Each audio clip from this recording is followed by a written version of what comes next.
Hello everyone, welcome to our weekly Tawheed Halaqah.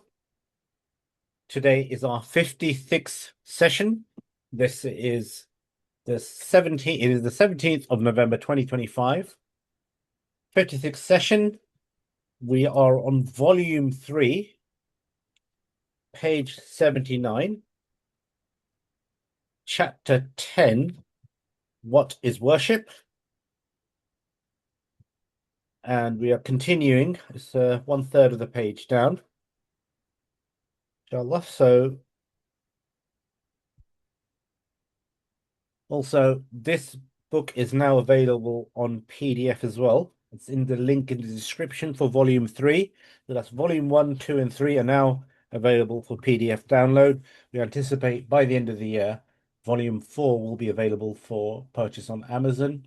And at some point in the future, it'll be made available for free distribution as well. I always do recommend having a physical copy because it's much easier to reference and it aids with learning. And I know the brothers who have been doing the translation, they've done a very difficult job translating all of this. And they also fund additional projects. So they've been doing works on Ibn Hazm, and all of this needs to be funded for translators and things like that. So we appreciate all their efforts, alhamdulillah. We don't make anything for this, so don't worry. We're all pro bono, as they say. Okay, inshallah. Page 79, about a third of the way down, the first paragraph. The Arab mushrik would honor the guests and slaughter livestock for them, calling this qara, hospitality, and diyafa, guest service.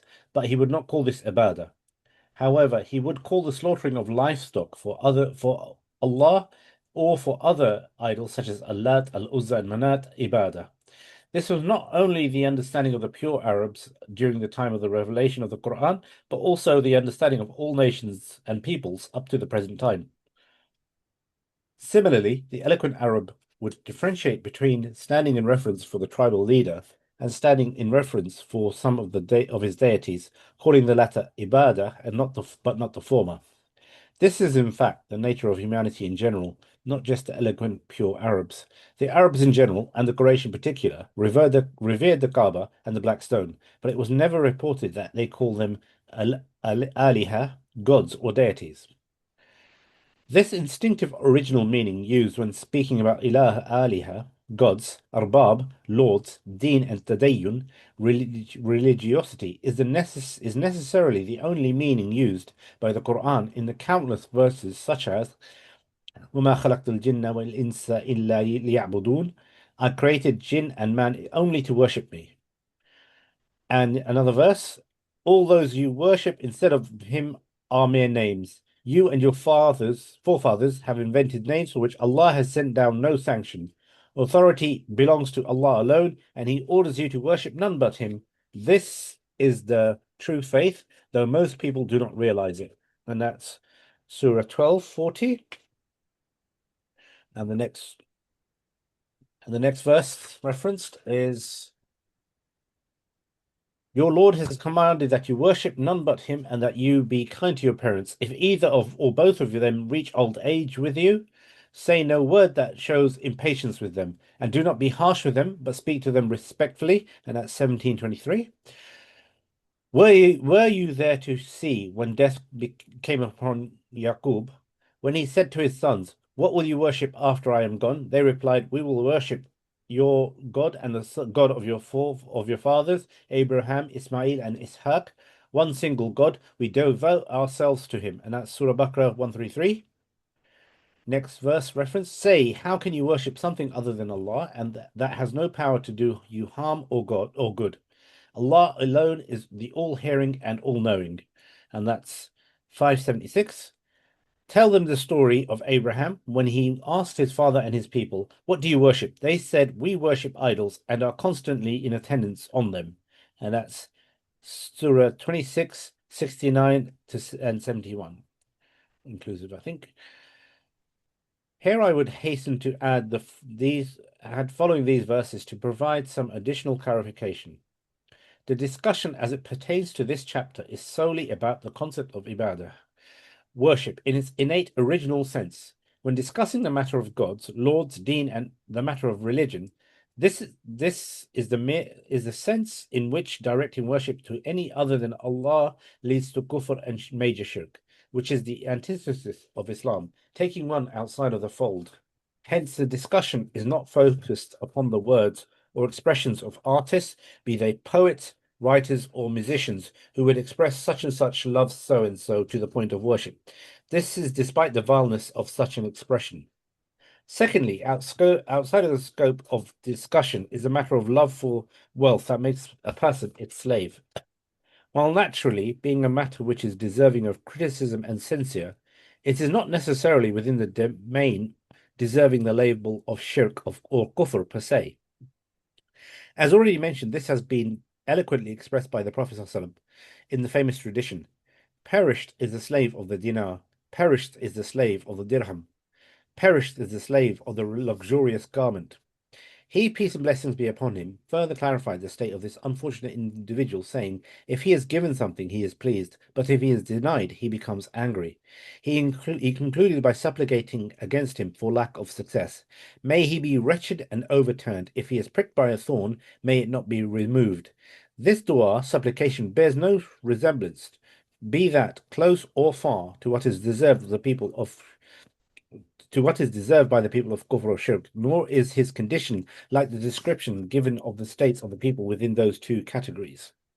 The fact that the linguistic root is of little substance, lacking utility, and may even be harmful to consider in our discussion becomes abundantly clear when we observe the words corresponding to the Arabic term ibadah. In other languages, the term ibadah in other languages may originate from linguistic roots with meanings that are composed. For example, the English word worship originates from a root conveying meanings that are related to honor and reverence. Worship, transitive, to show profound religious devotion and respect, to adore or venerate God or any person or thing considered divine. Old English, wordship, wordsip, Anglian, weird Skype, West Saxon, various spellings and strange characters there. Condition of being worthy, honor, renown, from weird, worthy. See worth plus SEIPE, SIPE, see ship. Sense of reverence paid to a supernatural or divine being is first recorded 1300th century. Century 1300. The original sense is preserved in the title worship. That's against 1300 CE. That's the dictionary. So this is from the Merriam-Webster dictionary. Hence, the linguistic root has been preserved, for example, by the people of Scotland when they address a dignitary such as a mayor, sheriff, magistrate with the title of your worship or the worshipful. The derived meaning clearly being related to a matter of being honored and revered.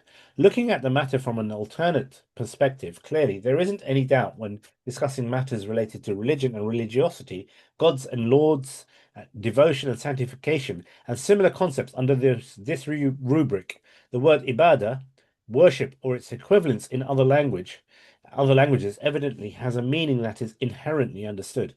It is grasped linguistically and innately by way of sensory perception and reason. Naturally, such an understanding exists inevitably, even before the advent of divine laws, at least in its essential and general sense. Otherwise, the statement which was made by all of the messengers sent by Allah to their respected people, worship no one but Allah, would be meaningless and devoid of significance. That is similar to the following verses where He, the Exalted and Majestic, says, we sent Noah to his people to say, I have come to you to give a clear warning, worship no one but God. I fear you will have torment on a painful day.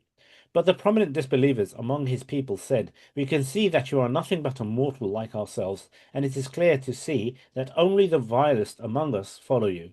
We cannot see how you are any better than we are. In fact, we think you are a liar. And that's from Quran, Surah 11, 25 to 27. If they turn away, another verse, if they turn away, say, I have warned you about a blast like the one which struck Ad and Thamud. when their messengers came to them from all angles, saying, "Serve no one but God." They said, "If our Lord had wished, he would have sent down angels. We do not believe in the message with which you have been sent." That's 41:13 to 14. Mention Hud of the tribe of Ad. He warned his people among the sand dunes, and other warners have come and gone before him, before and after him. Worship no one but God. I fear for you. Let me stop here. So the discussion is actually, it was partly misled in the Arabic by usually the translation English is worship, veneration, usually worship in English and so on. And in the discussion of the linguistic root, I missed some things there. So let me just recap again. Actually, in the Arabic, the word abd and u'budu, as we discussed in Arabic meaning, is meaning essentially the word or the verbal translation, we enslave yourself to Allah. Be slave, be his slave. And we mentioned that earlier. And unfortunately, at the time, I know, because all times in my mind is veneration, worship in the translation. So that diverted. But I missed the point that the Quran came in Arabic. And Arabic, like any language, especially Arabic, is developed under special divine control and care, so that will be ready for the final revelation. That's obviously from the time Ibrahim and Ismail made this application. And also Musa, when we asked to send someone similar to him to Israel, Allah promised we send someone like you from their brethren. That's in the Old Testament still, with the brethren, not from themselves. And in the Old Testament, brethren meaning really brethren, not like in Arabic, brethren could be also yourself. No, that's very little. Usually it is from another nation, which is a brother nation. So that confusion a little bit, if we had recognized at the time, which we will do inshallah the next edition, that the word enslave is exactly accurate to describing what's needed. That's the one fully owned and the one fully under command. We would not need that. We would just, the English translation would worship. Only in one ayah, someone mentioned, I think by Hud or something, that is serve none but Allah. So that the translator there did not translate A'budu as worship, as serve, which is a weak translation, because some people seem to be, they regard slave and enslavement as a bad word. So they did not like it to put it. So when they speak of the messenger of Allah, they say God's servant and his messenger. It should be God's slave and his messenger. That would be the accurate man. And this is nothing negative there. We being slave of Allah Ta'ala is the ultimate honor to say. Slave for someone else is the ultimate disgrace. So that should be clear in that sense. So inshallah, in the future edition and final edit, it's never final, but in the future edit to come, I will correct that. So that's most of this should not have been done if I notice that it couldn't be the Arabic word for this, "A'budu," and is different than many other languages. Couldn't be just haphazard. I did notice that. But this discussion, which we have in the recent months and so on, enlightened me. I said how important it is to review things, discuss, reanalyze, visit words. So I think most of that part we just skip. When Allah said all messengers without exclusion, all of them. If you see the ayah in the when you come to equations about what all the messengers, he characterized their message by various formulation, and all of them say the same, either this formulation or this or this. And then equating this formulation, we extracted many things there, which is good. But much of the derivation so could have been, that almost could have evaporated if we have noticed that in Arabic, "U'budu" is meaning enslave yourself, will resolve 90% of the things. It would finish everything. Almost finished. The book with the long discussion here, which goes over several pages, would have slimmed in half page. The equation would have been much more nicer and developed. And this will be inshallah in the review. But let's read that anyway. Finish it.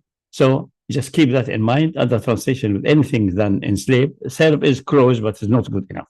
Is having some kind of the feeling that slavery and slave is bad and so on. Yes, for anyone except Allah is bad. That's what should be stressed. And this Allah will not allow that to in Arabic, which was obviously decided long ago in time of Ibrahim and Musa. It would be in Arabia, and Arabia to be secluded, and the sons of Ismail, Qaidar especially, not the Nabayot. Nabayot was in the north, and his language is contaminated, not the genuine Arabic. Genuine is the one in Middle Arabia, Mecca and around. It developed so over time under Allah's, let's say, eyesight and control. So that's i'budu ibadah is enough. And this refute all the issues related to standing, stretching, and stretching and kissing and making sujood. All of it had not, these are just bodily positions, had nothing to do with i'budu. Because this could be enslavement or not. So it's obvious if we understand the meaning of it. So that's a correction. This is the benefit of discussing with the people and reviewing it again and analyzing a rift and center and things like that. You feel going just in case of i'budu, in case of ilah, the problem we discussed why it is, because originally it's il, and il in the old Semitic language means something like a lord. It was not clear the difference between lord and ilah at that time. It was still confused. But it developed further until in Arabic became Allah. So no need to bother what ilah, what is mean. Allah is the al-ilah, and then so ilah, and the Quran defined ilah in the, as we said, discussed in the ayah of Tamanu. And the same also in amazingly in Western Aramaic, which was the language spoken by Isa alayhi salam, Allah. That's it.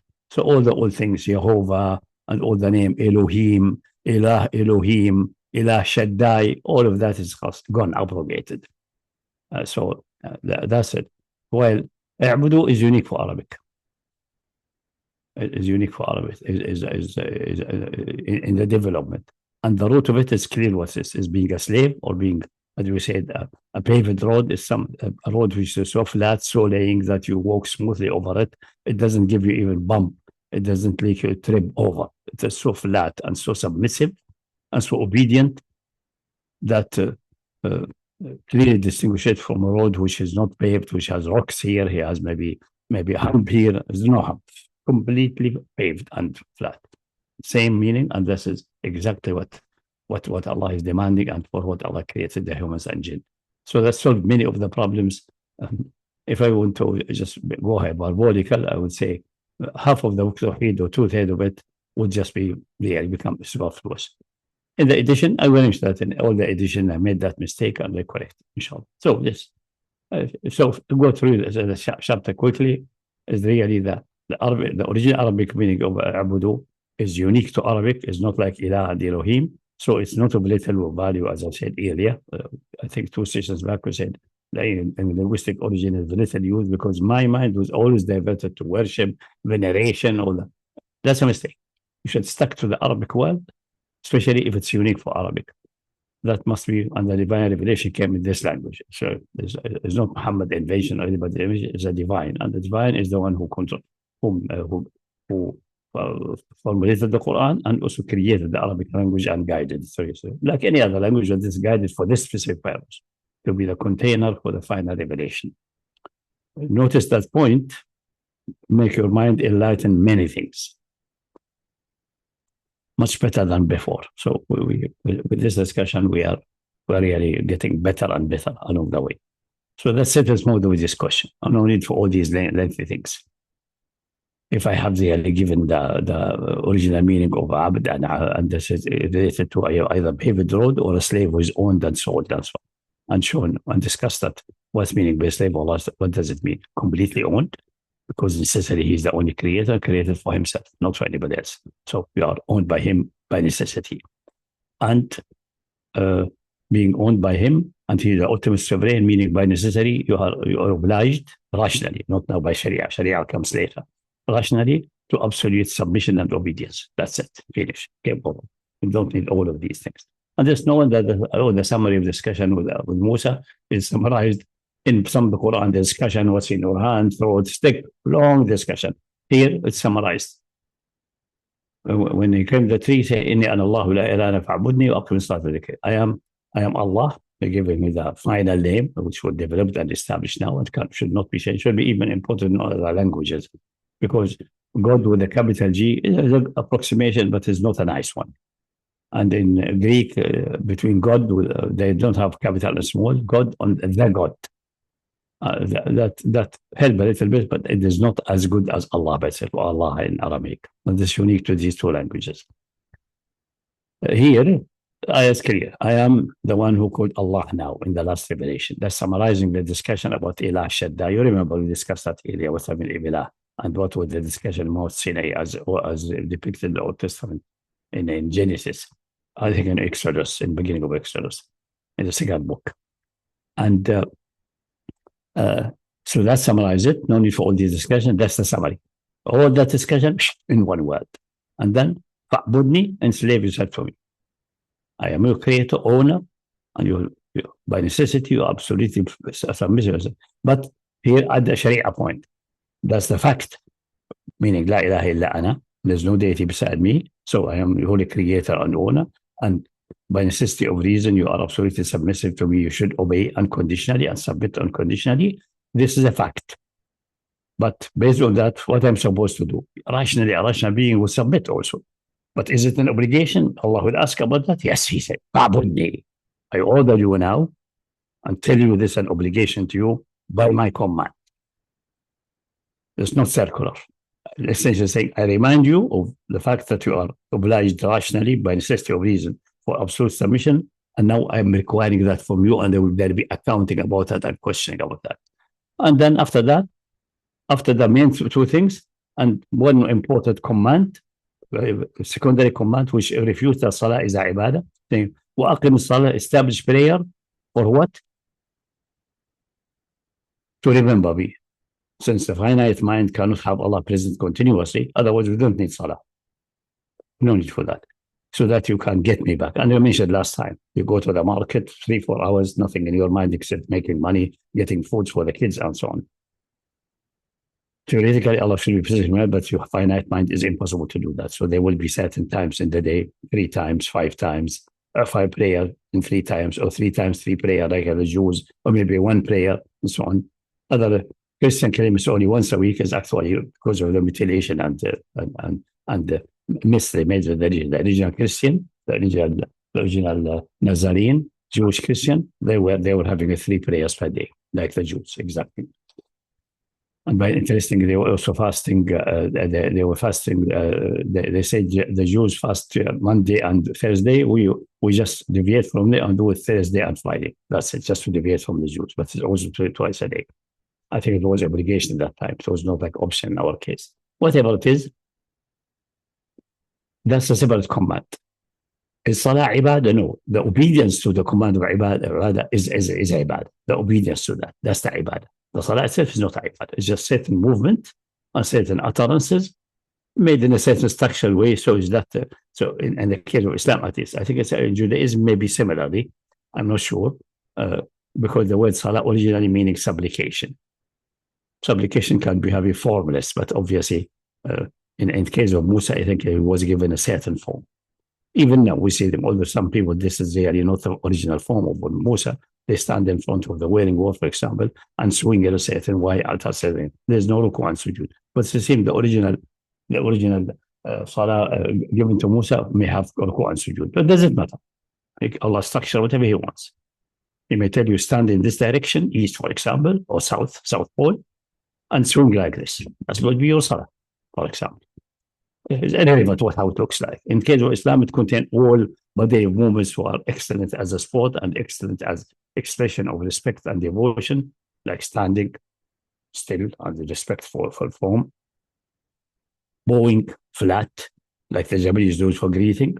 So as they now greeting the divine, that's meaning expressing worship, expressing ibadah, slavery. And then going on sujood is the ultimate law. And all of them are structured in such a way that themselves Allah permitted, so they are physically and bodily very beneficial also. So there's a side benefit. But we don't go to these details. So that's it. So fa'budni, acknowledge that you are the ultimate sovereign and the ultimate slave, and you have to submit and comply with that. Now I'm going to question that. That's Sharia order. It's not a rational condition there. It's a Sharia order. I'm ordering on that. Otherwise, Allah could create through creation and they are their slave, and He never addressed them with anything. But He will not ask them Yawm al-Qiyamah. There may be no Yawm al-Qiyamah for this creature. Nothing. They live nice life and that's it. They expire. But that's not how the universe is. We know that. This universe, artistic universe, that's a decision. We have to accept the decision. That's when we discuss qadar. But let us leave that to ibadah. So in that case, if you are questioning about did you comply with the rational necessity and so on, you could say, I may have complied because it's rational, but I never knew that you were going to ask me and account me for that. With the messenger, he is accountable with this command. That's when he addresses Musa directly, it's become an obligation in Musa now. Not just recognize that rationally and accept it, which is declared by necessity of reason. You need to listen to anybody telling you that. That's declared by necessity. Now you know Allah wants that from you, and He will account you. And since you have a messenger who He addressed you directly like Musa, He can say, I did address you. I didn't leave it for rational necessity. It's not optional. It's a compulsory in the Sharia sense, in the sense of accounting and so on. Not insist on rational necessity and rational being should comply with rational necessity and respect it. That's rational morality, rational necessity. That does not imply that Yawm al-Qiyamah will be asked about. It may be not, but only you will be asked if a command came or from the divine saying, I ask that from you, I want it from you. Then you can say, I received a message, or I didn't receive. How do I know that? Rational necessity is not enough to imply that you ask and question and reward and punish. You see the point? So, but this is going a little bit philosophical in this depth of issue between difference between necessity of reason and rational and Sharia command by Allah, expressing the divine will, which is the divine is free. You can make that, for example, other creation that do not seem that created to be addressed by commands, and hence the Yawm al-Qiyamah they will not be asked about that. For example, I will not ask them. It's impossible for Allah to ask them because He don't address with that. Although they may have enough rationality to recognize the same how they are slave of Allah, but it's not an issue of questioning. And then a special command because the importance of Salah is a daily activity. In case of Musa and Islam, and also every, I think, revealed religion, there must be some daily, at least one time supplication or one morning, evening, or 3 times. The Jews have 3 times a day, for example, 3 times and 3 prayers. We have 5 prayers in 3 times. Normally separated, but they can be joined. But we discussed the issue. Joining prayer, this is a secondary fiqh issue. It's not a word-shattering issue. That's to remember me, so they keep me in your mind, not completely go in life with empty mind of me and then being lost, because I created to be my slave and to obey all my commands, and for that you have to have me in your mind at least. And to help you with that, I give you a special command which gets you to remind yourself, so self-training to remind yourself. That's a purpose of Salah. Is it itself worship? No, it's not worship.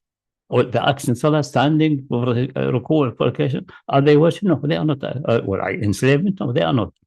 But the complying with a command, whatever the purpose of it, is act of worship.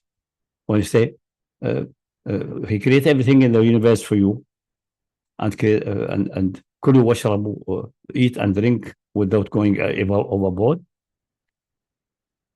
Complying with that, regarding that you can eat and drink without going overboard, is permissible for you, and there's grace from Allah. Recognizing that is worship, is spirituality, is ibadah. The act himself has not to be ibadah. It's natural acts, it's physiological acts. You eat because otherwise your cells will die, you have no cell, and you will expire. And for some reason, we may know or may not know, Allah did not allow you to get yourself expired without His permission. That's the reason He does not allow you to kill yourself without a Sharia reason for that. That's it. He's a sorry. That's His command. So try to see that. All these acts, even halal, even regarding something as halal, the aspect of it that's because of the divine command, and you appreciate Allah making you halal. It could have made it haram. For example, eating animal, assaulting animal. It's an outrageous fact. Such a structure which have been developed, if we accept evolution developed over billions of years, in a second you slaughter it and eat it. It's outrageous. That's the reason vegetarian and vegans are upset and shocked about people eating animals and so on, because they come from this, how come this structure, which is, they don't have the same brain size and capability like us, but they have very structured creature with a heart pumping like our hearts, all this structure, and we just annihilated in a few seconds and just swallow it. Looks outrageous. Yeah, it may be altruistic in itself, but the sovereign ordered that and allowed you that. Recognize that he allowed you and appreciate this allowance. That's the worship side and spiritual side of command. But it's halal. The fiqh side, it's halal. You can do it, you can leave it at liberty.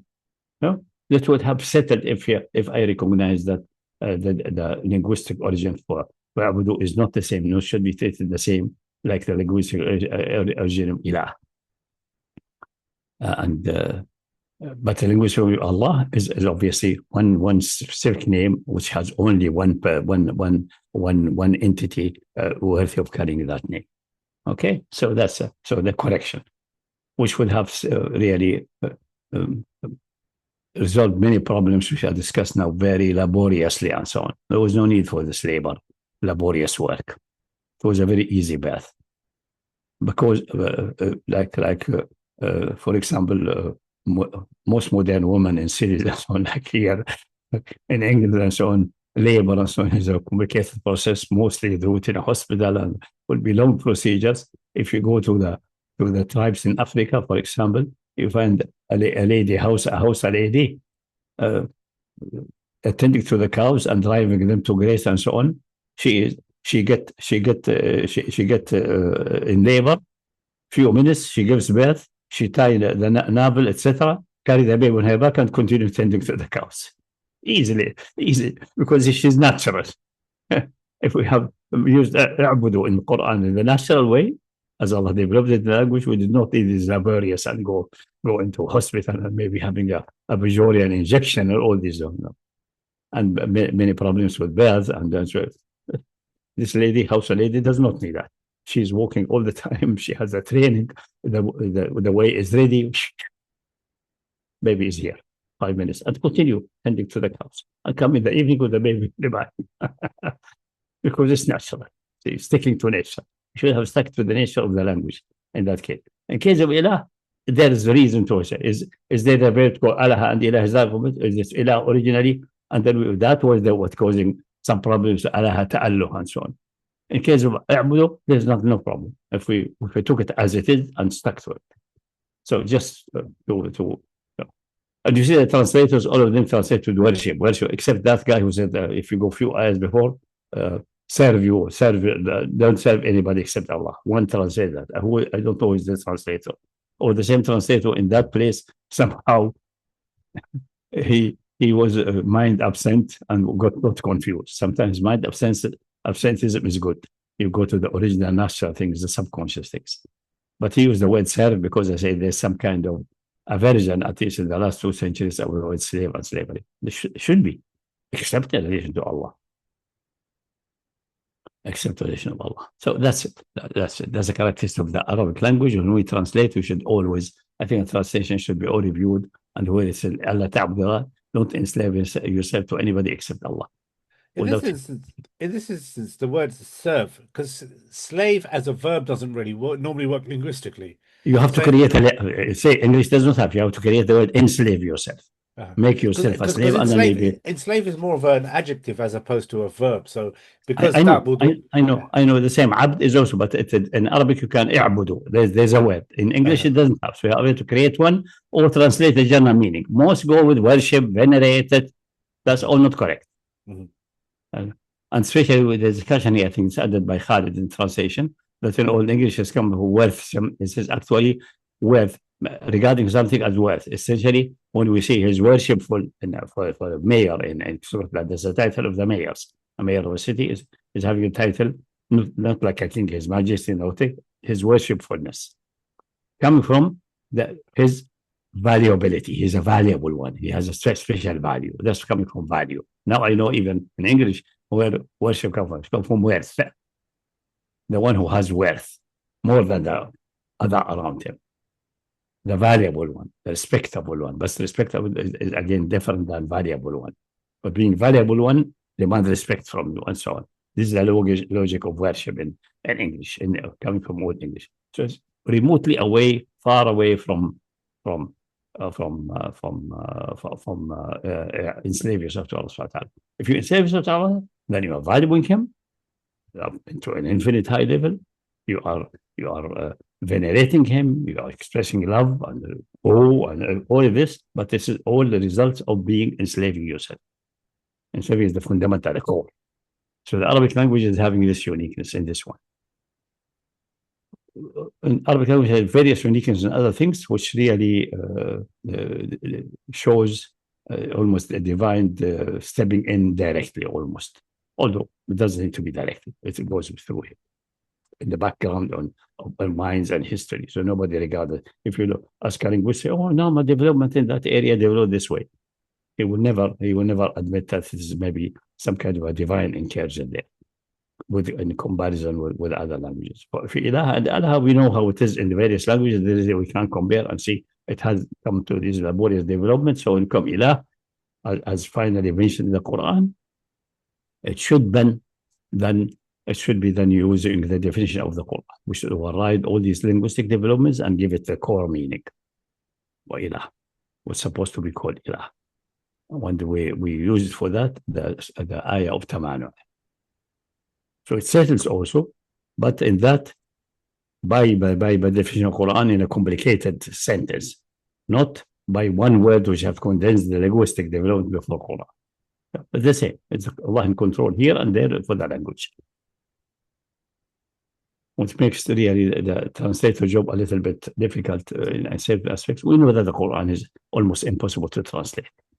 You translate the meaning as it comes in your mind, and this is not necessarily the full meaning. And also, one meaning, the main apparent meaning, comes in your mind, but the deep layers of hidden meaning and sub-hidden meaning are difficult in other language than Arabic, unless it is the various layers based on rational consideration and spiritual experience. But if it's because of the linguistic niceties, you will miss it in the translation. So all what you can say, translating of the meaning, that's what it should say, translation of the Quran, as understood by this translator, by Muhammad al-Masai, by Pictor. But not even say translation of the meaning of Quran as if there's one meaning, no, or was understanding. No, there are various understandings.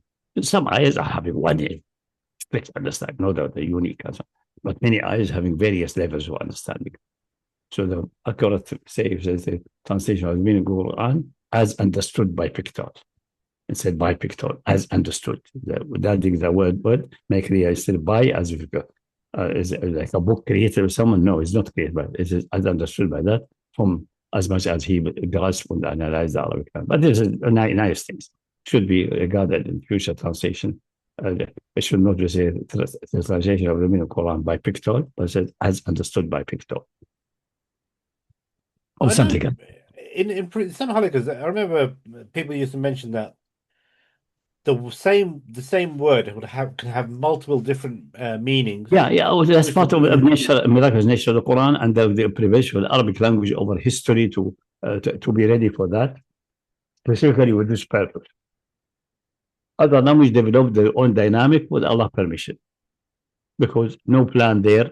No decision was made that they would be containing a language or a final message. So it can develop according to environment, according to the nature of these people, their migration, their fights, their wars, their wins, their gains, their beliefs, social habits, which reflects in the language, because the language is not only abstract meaning which can express anywhere.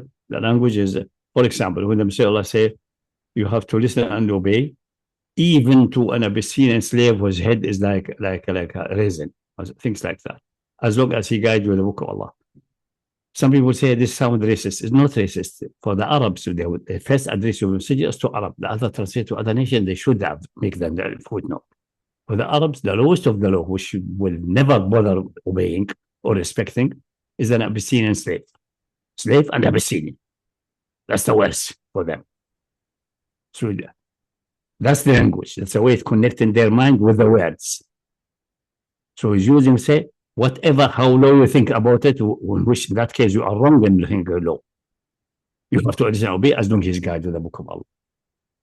The time they say, oh, this is someone of lower quality or lower national human being and so on, according to your wrong conception, he used the word according to your wrong conception to force you to accept that obedience is absolute, as long as he guided to the book of Allah. You can't call, oh, this guy is dark, or this guy is tall, and this guy is small, and this guy is Chinese, he is a flat nose. No permission. Let's use that because this Arabic language is built around a nation of this tradition. So the language reflects also part of that tradition. You don't say it's a racist. It's for Arab, from the Arab is racist. But the user messenger of Allah, because he say Allah is ordered like any messenger to talk to the people with what? بلسان قومي, with the tongue of Israel. Tongue of Israel is not only the words and the letters. Tongue is the people, also the conception, their idioms, what come from them, from their tradition, which regarded acceptable. For example, the Arabs have usually, if you want to rebuke something quite gently, they say, "May your mother be bereaved you, and may you die." If you do that something to an English, you will be shocked. As if wish his death. He will regard it as face, as if wishing his death. The Arabic is not like that. Just a replication. For example, I'll give you an example in another language. When you're going for exam or some interview, your German friends, they will wish you what they will wish you. They go, okay, well, go for that. Don't worry about the exam. I wish you Hals and Beinbruch. I wish you that your neck and your leg would be broken. If you tell that to an English guy, he will be in a state of shock. But to German means the extreme what could happen to, I wish you the opposite. Actually, the opposite of the aberrant meaning. Where does come from? Some old German traditions, obviously of a generation that has developed. Maybe someone started in time past a joker, a guy who was extremely humoristic, and the people adopted it and enjoyed it.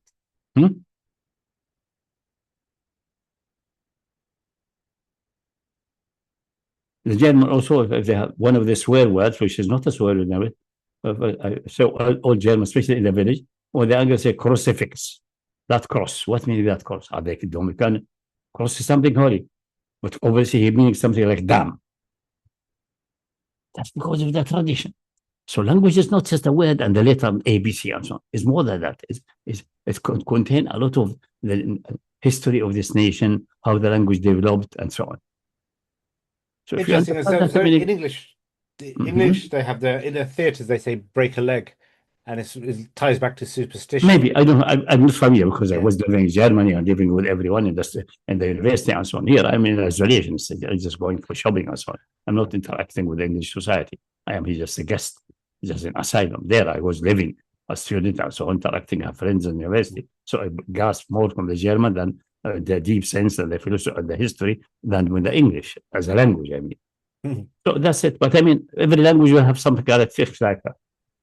And in terms of these definitions and meanings, are they all contained within the various classical books of history? No, this is philosophy language. I'm just giving hints that that's the reason. In Arabic, what I'm saying, if the Messenger of Allah said to someone, may your mother lose you, Ma'ad. This is not an insult. This is gentle. The use of the word like a raisin. Is that a further description? Yeah, it's something you said with Arabic tradition. You have to study what it was, what they mean. They don't have smooth hair. It's like a raisin, like this. Oh yeah, they call it. For example, some people. Yeah, his head is like a raisin. I mean, the hair on his head make like a raisin. A raisin is not flat and smooth like Arab heads and Indian heads. Are very nice and smooth.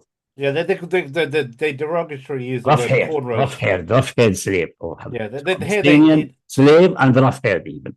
In America, they call some it Abysinian have better hair, so even the worst of the Abyssinian. But this is not because the Messenger is racist, because the language is developed in a racist environment, and he's addressing it in their language.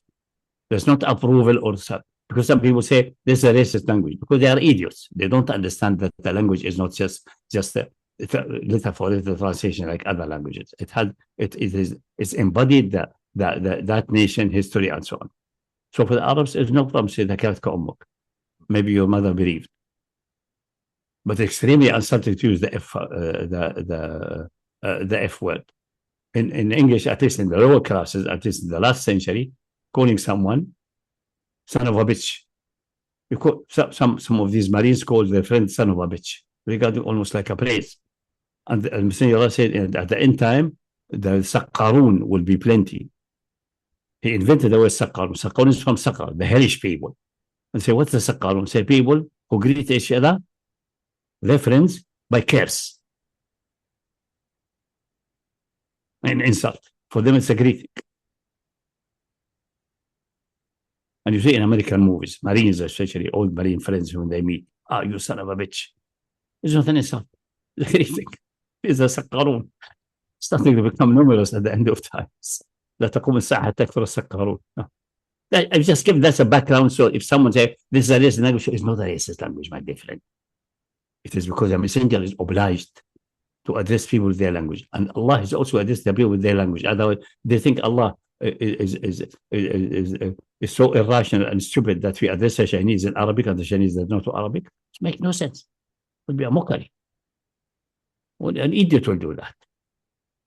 So even Allah revealed and addressed the people either directly or when he talked to Musa at Mount Sinai, he talked to him in his language. I don't know which language Musa was mostly using. Is it the Hebrew which they're using on slavery, or the language of Egyptian, because he was born in the palace of Egypt? Maybe that's his main language. Maybe he talked to him in that. We don't know. The Old Testament writes it in Hebrew, obviously. Or maybe he addressed him in Hebrew. Maybe he's very fluent in lingua franca of their time. It is Akkadian. He spoke to him Akkadian. We don't know. Most likely it's Hebrew. Most likely. Because he's Hebrew, born in Hebrews, and this is his main mother language. And he was most of the time in his youth attended by his mother. So he's definitely bilingual. He's definitely bilingual. Hebrew, which was obviously a little bit modified because Hebrew is essentially a dialect of Canaan language of Canaan. And they kept it in slavery for 300 years from father to son. It must have been colored also with some Egyptian words. It can't be the Canaanite of the people in Palestine. And then Musa was also grown in the Pharaoh palace. And definitely he's a second language, his second mother language, because his adopted mother is the wife of Pharaoh.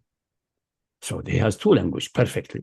And almost certainly because he's high ranking and maybe he was involved in warfare and trade before he was appointed and so on. The lingua franca at the time for trade was the Akkadian. The Egyptian trade people were using Akkadian. The Hittite was Akkadian. The North Persian was the Akkadian, because that's Iraq and Akkadian was the center of all business going across there. So it became the lingua franca, like English nowadays. But definitely these two languages, which language he addressed, it doesn't matter. He translates in Arabic. The meaning, as I said, properly. Abbreviating long discussion with one word, for example. You see what I mean? That's just a side note. That we're not going to the philosophy of language. What the language is not just is that we're talking about a computer language, which is formalized and strict and have no multiple meaning. That's different. Human languages embody also a lot of tradition, a lot of misconception of the people, and so on. Yeah, okay, let's carry on. That's just a side note. It's not to really with Tawheed very much, but to recognize that you have also to recognize that in the language, every language has, in through its historic development and the people, how they developed and so on, they have their own color and characteristic. And it's part what is called the language. Although people regard it as a social development, it's also influenced the language. So a messenger using that is not necessarily that he approving the racism of his people or no racism and so on. No. He's just using a language they can understand so they can communicate.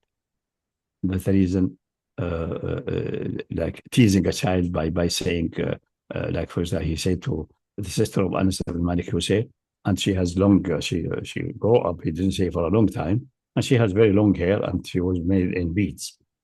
It's called horn, they call it horn, because the beads go down like a horn of some kind of antelopes. And say, Kaburti la لا كبر قرنك. Maybe your wheat beads not become longer. And the girl started screaming, get to her mother, saying, Allah said that, I will never grow up. Sulaim came rushing to him. And Sayyidullah was surprised that she was shocked. They think everything he says is like a computer language. No, he's talking here the same Arabic language. That's the Arabic teasing a child. Or like, may you die, as a teasing. Yeah, okay. So that's just it. A remark about that language is not just don't I define language the computer language, which is very strict and formal, have no multiple meaning and recursive definition. No, that's not human language that we work. And that's the reason the issues of having a reference to something which tends to be an impossibility is possible in the language. That's called, I gave that, I think I gave that a name. I called it linguistic or semantic illusion, like optical illusion. And I mentioned examples, optical illusion in concept, in single things, and also in statement. You have a statement, looks like a logically probable statement, formulated properly, but it turns out to be not. It's an impossibility. It's not a statement at all. It looks like a statement, linguistically, formally, but in reality, it's without content. And I gave the famous example of the liar paradox formulated in a strict, formal, logic way, and that this statement referring to itself, is false.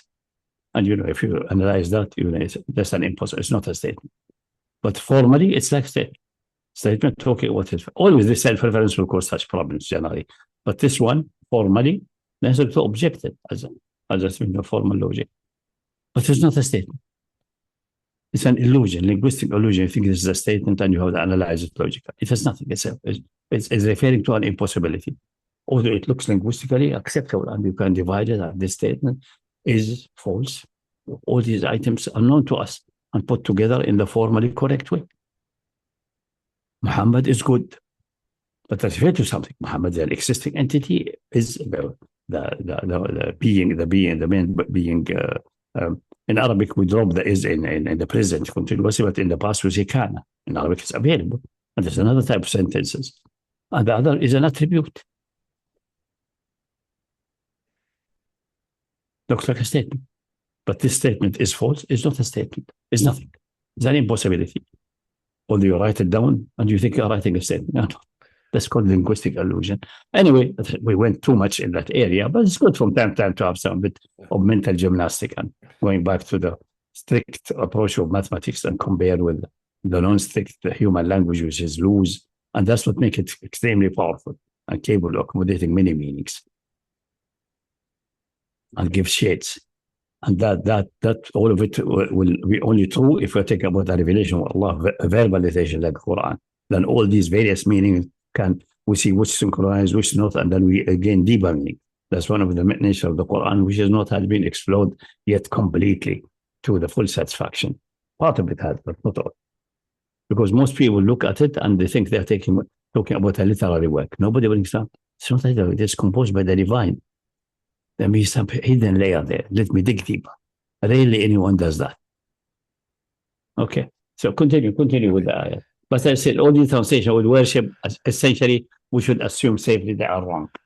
The only one with serve is a bit close, but again, he has been influenced by the modern, like last century, 1.5 century, slavery is being condemned everywhere. So thinking serve enslave yourself to Allah. Maybe he could not find English word, did not come in his mind to develop a new English word, and so on.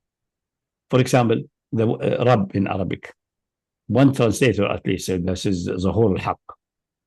He has a translation which is almost semi-verbal, and then he's an expanded translation. So the verbal one is fleshed out with sentences.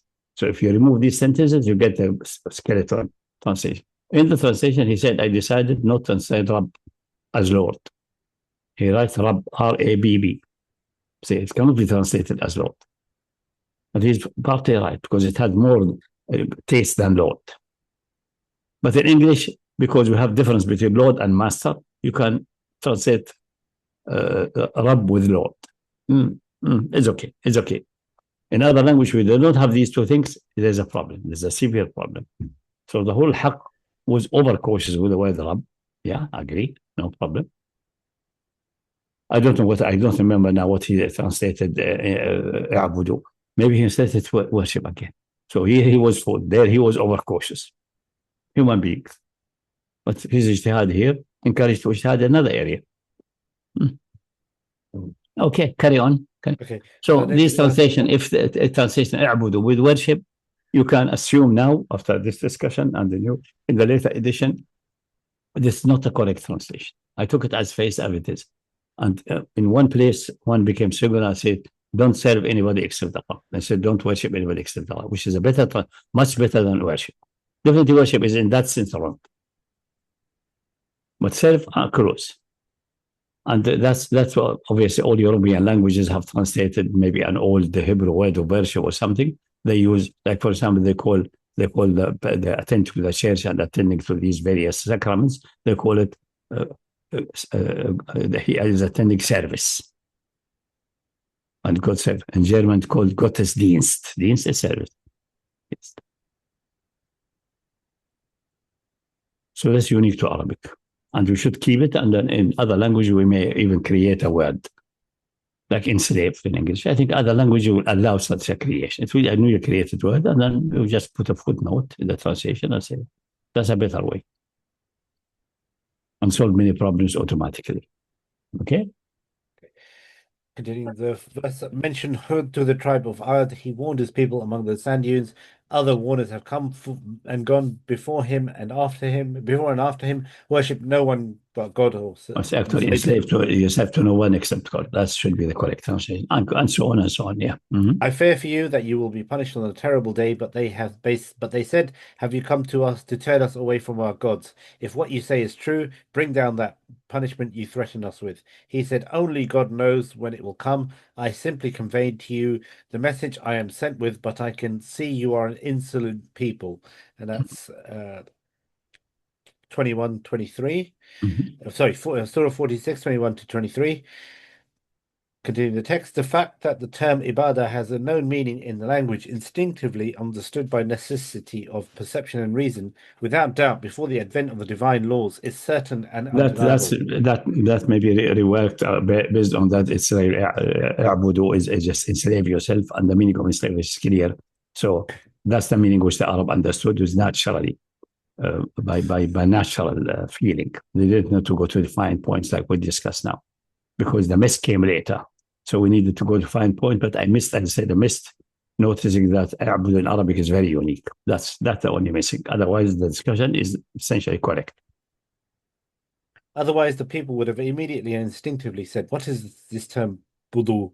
We do not know it at all. However, since the sensory reality, historical continuity, and the decisive text of the Quran indicate that they understood it and recognized the intended meaning immediately, with many of them hastening to denounce and protest. And the verse, but they said, have you come to turn us away from our gods? If what you say is true, bring down that punishment you threaten us with. 46-22. So they understood when you use the appropriate language for enslave yourself. I don't know which that was. Maybe they also, because they are ancient Arab, like the story is mentioned of Hud, I think. Or that then they wanted to answer to other gods, because you enslave yourself to nobody except Allah, or the major god, or whatever his name was in their language. They immediately understood, you want to tell us from the other gods. No, we don't accept that. You see that point? They understood it. They don't say you want to respect someone else, you want to stand still in front of someone else. But then that came in their mind. They want to hear the word, appropriate word in their language, which you don't know. But because it's an ancient Arabic, it may be the same like Abud. We don't know. Because the people of Ad are extinct, and even their city is gone under the mountain high sands of the empty quarter in Arabia. We cannot find it until now yet. Maybe one day it will be exposed. Allahu A'lam. Maybe never. And they immediately understood what he intends. That all these gods is nothing. They are nonsense. They are in your imagination. They have no existence. Or if they are referred to any personality whichever existed, you gave them attributes and characteristics which they don't have. Not just living in a dream world, an imaginary world. You're going to turn our gods. No, we're not going to go. That's so understood automatically. What is the meaning? They didn't need a discussion. Continuing with the verse, another verse, they replied, Hud, you have not brought us any clear evidence. We will not forsake our gods on the strength of your word alone. Let me give you just a modification. If he told them to not respect except God, they would say, are you wanting us to not respect our parents? They didn't say that. You see the point? If you with the word respect, something like respect. Because respect can be the parents, and if people feel naturally that you respect your parents, respect the leader of the community, especially the one who's sincere and good and so on. Yeah, all these things. Naturally. So you say, don't respect, use the word respect instead of worship or something, la ta'budu. They will say, they want us even not to respect our parents. What do you mean with that? But they didn't say that. They used the word which for them immediately clicked. We are attacking our deities, our gods. And not addressing our leader and respect to the leader and standing still when the king passes or making a parade. No. You're attaching something else. What is this something else? Is that related to the gods? What we attribute to the gods, what we offer to the gods. Yeah. Okay. So that's it. And inshallah, in the future, when I will make it precise in Arabic and then comment on these statements, and if necessary, they may be not necessary, except a few examples to see how the people recognize it immediately. The same with the hadith of Umar ibn Hussein. When you see how many gods do you worship or do you enslave yourself to? The reason for using, instead of saying how many gods you have, is because the word God, ilah, in Arabic is not unique in the meaning. It could be meaning Lord. We are not sure. That's the reason the Quran makes the definition of it unique by ayat al-tamanu. It's not like worship. Like ya'bud or ibadah. It's different. So to clarify to the man, I meaning the ones you enslaved yourself them fully. I mean the deities, not the tribal chieftains. Just affirmation. How many gods you worship. Essentially like how many gods you have. But gods with the meaning related to full enslavement, to devotion, to divinity, not a meaning of tribal shifting, the leadership, and so on. And Arab before the revelation, around that time, God was developed much better than in the time of Musa, because when we discussed the text from the Old Testament, I mentioned the text. I don't know if they have translated it or they omitted. When you test what Allah addressed Musa and where Allah has come, the Ilah has come, he discussed with him and he told him, you will be, that's in the Old Testament in Hebrew, you will be, I will be your Elohim and you will be the Elohim to Harun, and both of you will be Elohim to Pharaoh, meaning superior or higher. That's all. So at the time it was very loose, almost like Lord, like controller, like master. That's all it was. And that's with the divinity, the meaning we understand of Allah's divinity and other divinity of the same essence and all these complicated things. That came later. In the Arabic, maybe some of that was remaining. And the reason Messenger of Allah made it absolutely clear what he is addressing Imran Hussein, the father of Imran. Imran became Muslim early, and his father was still not. A Bedouin living in another world almost. So he said, how many deities you have? But he said, how many deities you worship? So there's no question about if you regard the tribal shifting as some kind of ilah in the lower sense, excluding that. And a man understood immediately. 7. 1 in heaven and 6 on earth. And Allah said, if you drop the 6 on earth and include all your enslavement and all your worship and all devotion to the one in heaven, I will teach you things which will be beneficial for you. And later on, he told him what he promised. He asked for the promise. When he recognized at least that the one in earth are nothing, they're just most like some kind of ghost and satanic entities, and mostly are myths. They may have never existed. And if any one of them existed, it must be some kind of a satanic entity, created being, not a divine. Not related to Allah by any genie or anything like that. The Quraysh believe that is some of the earth are the offsprings of a satanic entity or the jinni entities which are given to Allah for marriage, like Allat or Al-Uzza. We discussed that all in Shirk of Arab. You see, so they were in another world. So when we say come ilah and ta'bud, the word ta'bud is just to affirm what I mean under ilah, the only meaning which is related to Allah and the religion. Not the other meanings, which maybe still some traces are remaining in Arabic. While in the Old Testament, in time of Old Testament, Musa, it was blatant. It tell him, you will be Elohim or Ilah to Harun. And Harun, you and Harun together be Ilah. And there will be Elohim over all of you. So it's like master or boss or something like that. Very mild. Maybe something like that still remaining in the Arabs, which need the Messenger of Allah. Maybe it's not that widely used, but the Messenger used it to enforce it and make it clear. Absolutely no doubt what means come ilah and ta'bud, not come ilah and how many ilahs you have. No. I mean those ilah you enslave yourself to him. And the two get together give him clearly what is meant. Not tribal shifting, not anything else. It's genuinely the one which addressed in Islam by Trinity and by Tawheed and Trinity and condemn Trinity and so on. Okay. Let's carry on anyway. Yeah, just to clarify that. I said, if I have give the linguistic origin more respect and went deeper and consider that, much of the discussion could have been reduced and made more precise. But it's okay. We carry on.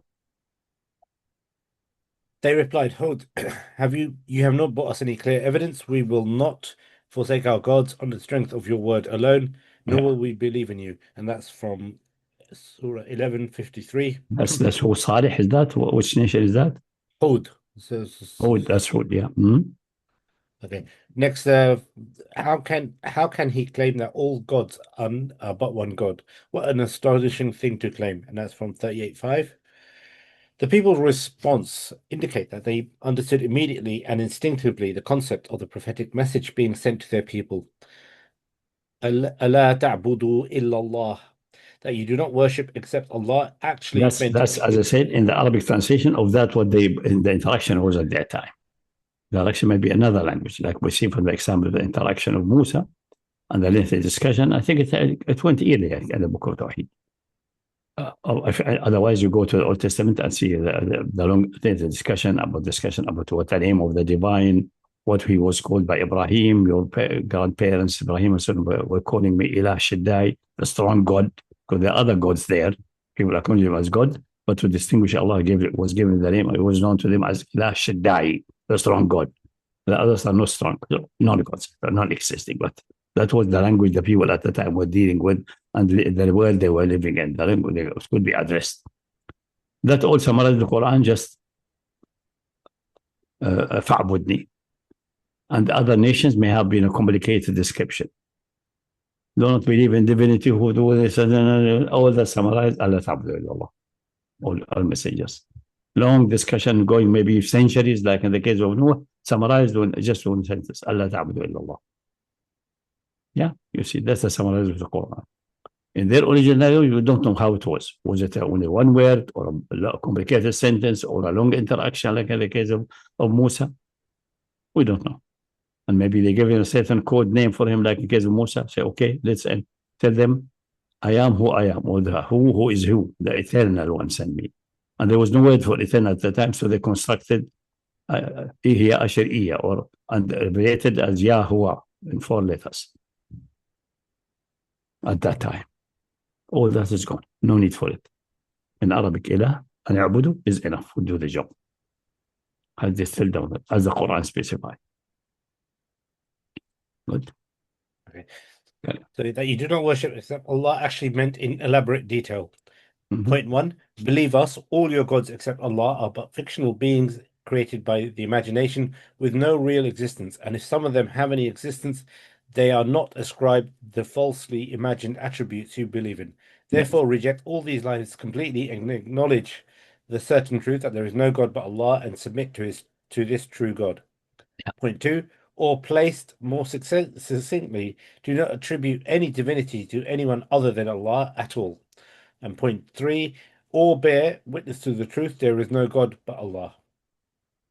And all these 3 are just in the simple statement, Allah ta'budu illallah, summarized, giving ta'budu the correct meaning, as in the Arabic language are developed under the supervision of Allah subhanahu wa ta'ala and use the Quran.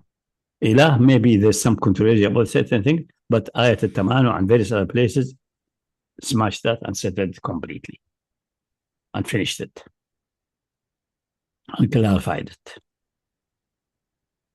Yeah.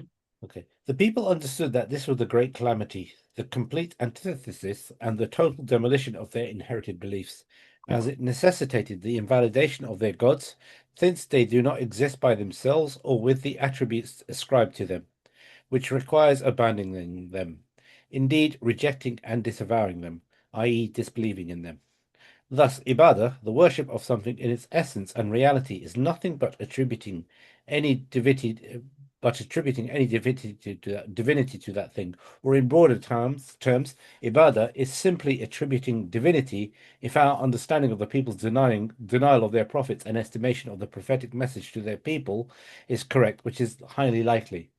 However, reaching this to the degree of certainty and conviction, leaving no doubt or ambiguities, requires additional evidence and further refinement and clarification of what has previously been mentioned. This will be accompanied in the following chapters by the permission of Allah. Given the foregoing analysis, the meaning of ibadah is not as ambiguous as it was erroneously perceived by the contemporary scholar Abdurrahman ibn Yahya al-Muallimi al-Yamani, who made a grave error when he said in the introduction to his book Raf al-Istibah al-Mana' al-Ma'na al-Ibadah wal-Ilah. So this is from his book. For I have pondered the widespread disagreement among the Ummah in later centuries regarding seeking assistance from righteous dead people. Yeah. And the book is about 600 pages. Imagine. Just try to clarify things which are some we clarify simply here. Actually, even I made some errors, expanded too much. If I settled with the issue with the linguistic and so on, it would have been settled in 2-3 pages. So what he did, he went to stories about Noah and so on. Not as the Quran mentioned them. Again, a blunder.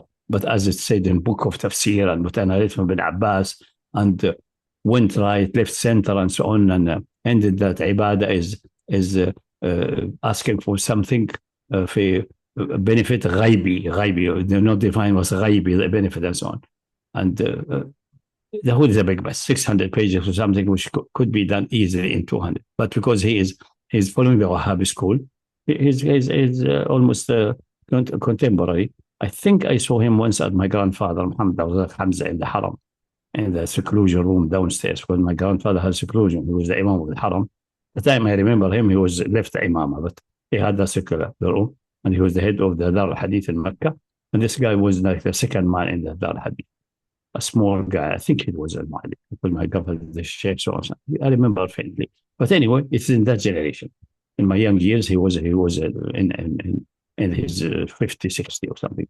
So the previous generation, my grandfather's generation, or even before, in between, because my grandfather at the time was already in the 70s. So that's al-Mu'allimi.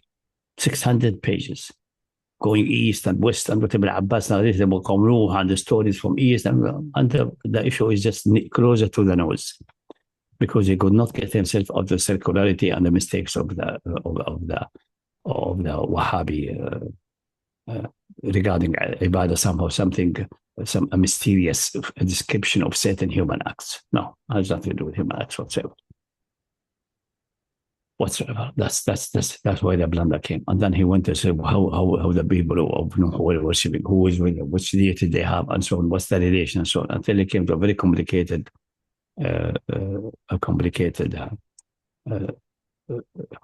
definition, which does not make any sense. Because, for example, the current scholar, what's his name? Hatim al-Auni, from the Al-Bayt in Mecca, is in al-Qura now. And he was discussing with him and say, according to the definition, if someone will go to Isa ibn Maryam when he was still going around and healing the sick, he's doing it by nafa ghaibi. This nafa ghaibi. This is not something you're not again to a doctor telling a doctor, listen, come and treat my patient. There's a physical means, the injection, the foods, and so on. No, he goes to Isa and say, heal my Isa heals in a way which used ghaib, something supernatural. As if the guy asking Isa to heal is he mushrik because the God Isa can do that? No. It's not mushrik because of that. And asking that is not an act of ibadah. The details is in the writing of Hatim al-Auni.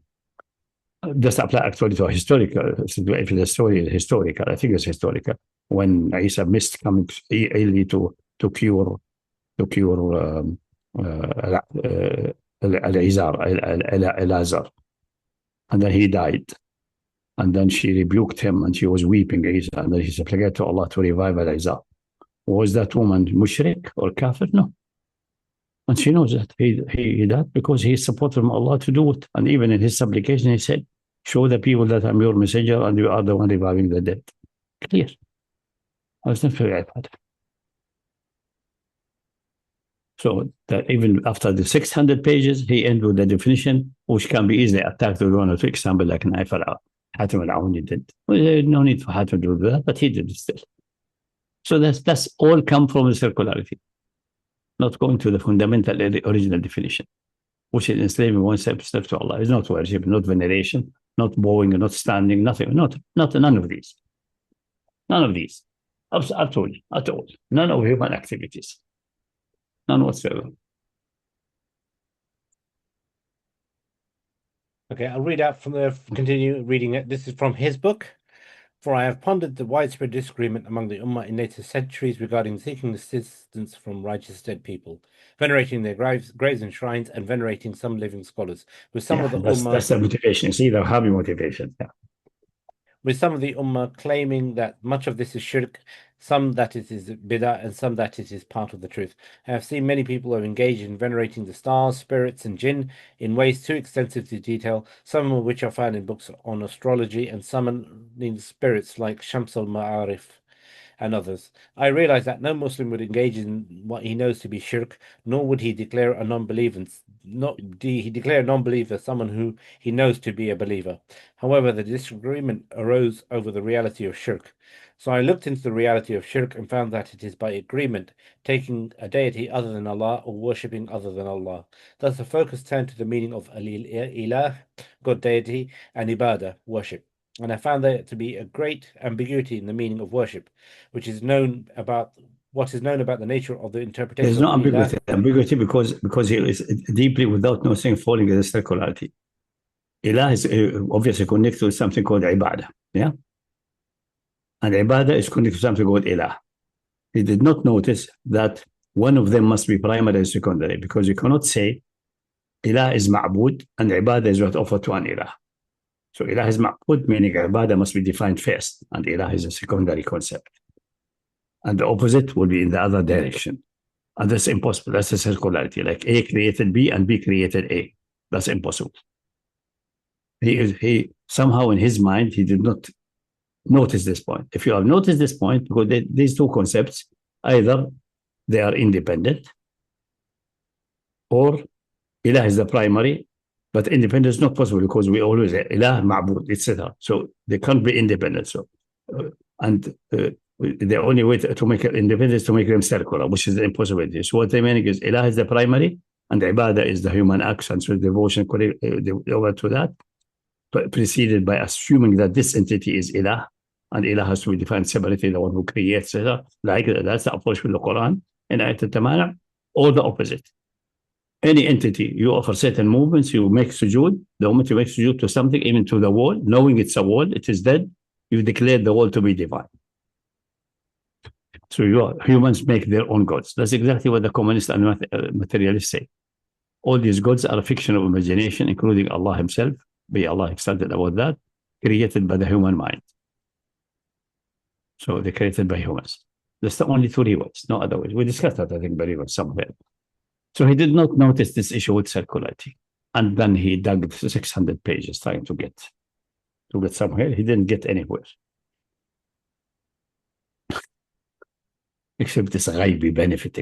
So if you expect some ghaibi benefit for someone and so on, then you have declared him somehow divine. And that's refuted by the examples of Hatim al-Amuni, for example, that Martha, or her name, or Mary, the one near Ba'bit al-Maqdis, should rebuke Isa that he came late to cure her brother and ask him, now what can we do? You missed that. And then he supplicated for reviving al-Azar, or al-Izar in Arabic pronunciation. She was not making Isa by this request or writing to him quickly, come heal him here. Simply because, the healing is from Allah subhanahu wa ta'ala. So actually, but she can't address Isa directly because, Allah gave him this power. And he said it's from Allah. So, khalas, there's no shirk. It's perfectly fine to ask a messenger who are given the power to heal. You can request him directly. You don't need to say, oh Allah, let Isa cure my son. You don't need. You can say, Isa, come cure my son. Unless you believe Isa is a divine, that's something else. But she was not believing that. You believe that he's a messenger of God. That's it. So that settled all the 600 pages that ended in one counterexample of Nafa. Not for the counterexample, because the whole research is going in the off tangent, which is relying on narration, which are not established, what people who believed about idols and what Suwa and so on. Nobody was present there. There are various contradicting narration. Who is witness what they are saying?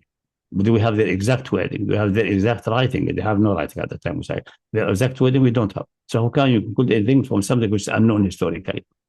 The whole approach was catastrophic. Anyway, but he did an effort. No doubt. He tried to get east, west, taking Quranic sentences, but he missed that issue of circularity. That's it. He did not twist. Many people did not twist. Initially, the Arabs know it by fitra, necessity, and the Quran clarified that the ilah is the primary definition, and then everything is clear, like the day the sun, until Ibn Taymiyyah came and made a big mess between two Uduhiyya and Uluhiyya. So the guilty one there is Ibn Taymiyyah. He's the real guilty one. Before that, there's some people blundering here and there and making something quality, but nobody has an authority of such much standing that may have a major effect. Or they don't give it much thought, like the one who defined ilah as ma'bud, I think that he just made it linguistically casually without deep thinking.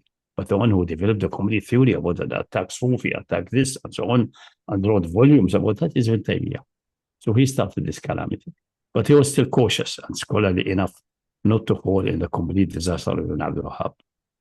Now, Al-Muallim is trying to settle the dispute about Wahhabi and non-Wahhabi, and what's shirk and these and they didn't say veneration. There's no say worshipping shrine. They don't use the word. It was cautious now. Veneration shrines, veneration saints, offering to the jinn. Is that really shirk?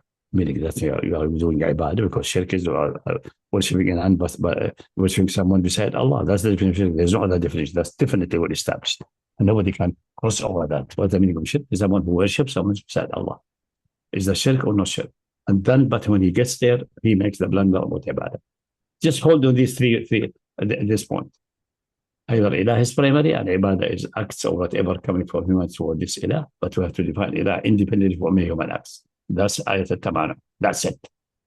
Certain and without end. And responding to Ibn Taymiyyah's mistake, even explaining this ayah, and the expansion is excellent, but using the word Rabb instead of ilah. Somehow his mind was just completely screwed out at that time, was wobbling, was not sitting properly. The screws were loose at that moment. Unless we claim he's doing that deliberately, he's a kafir. We are not discussing that. We are not assuming that. All the other approaches are refuted by this class. And that both are defined. This one define A, define B, and B define A is impossible for singularity. So divinity must be defined first, independent from any human action, human beings, and so on. And then what ibadah can be gleaned out of that from the various ayahs and so on. And what we call act of ibadah, ritual, all of these things can be then settled and analyzed further.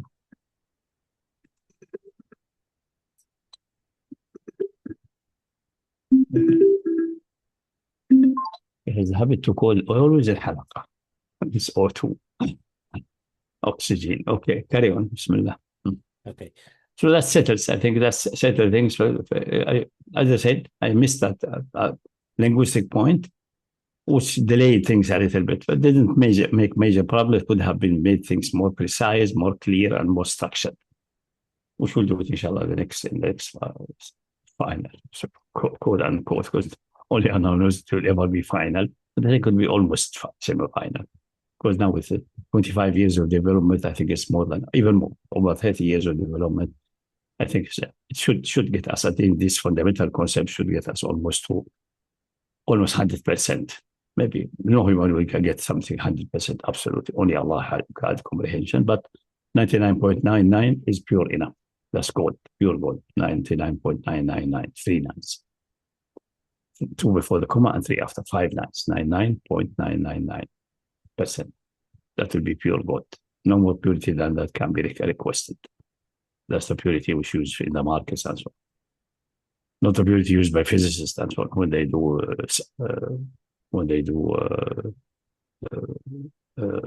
microelectronics and so on. They have to go much purer than that. You have to go to 10, 8, 11 nines behind the comma. But that's or silicon, I think. Yeah. Losing your touch there. Yeah. You have to go much purer than that. That's only for physical things, for any things. Chemistry, even 3 nines is too much behind the comma. And that's all what practical life means. If we get to a level similar to that, we don't need to go to the extreme things, which may be only known in all fine points to Allah subhanahu wa ta'ala, who is fully comprehensive in knowledge. We are not comprehensive in knowledge. But we can approach almost like a limit. Oh, carry on. Then the focus turned to the meaning of al-ilah, God, deity, discussing with the text, and ibadah, worship. And I found there to be great ambiguity in the meaning of worship. What is known about the nature of the interpretation of ilah is their saying ma'bud, worshipped, or ma'bud bihaq, worship by right. As you will see, Allah willing, I realized that this ambiguity is the cause of the This is I was just saying, ilah ma'bud, ma'bud ilah. He did not recognize the issue of circularity. He did not. And whatever that he does after that, it will never solve the problem. It will never. That's the only way rationally to solve that problem. Such basic elementary concepts, two concepts which are related to something, you have to analyze. Like, for example, we discussed the issue of that. It's not possible to say, let's say, Rash is the father of Junaid, and Junaid is the son of Rash. So, at the same time, Rash being the father of Junaid dictates that Junaid is the son of Rash. The reason because father and son are all result from a fundamental. There is a procreation. The one who started creation is called the father, and the result is called the son. But the procreation is the central, the central one which controls both. There's no circularity. That's called parallelity, or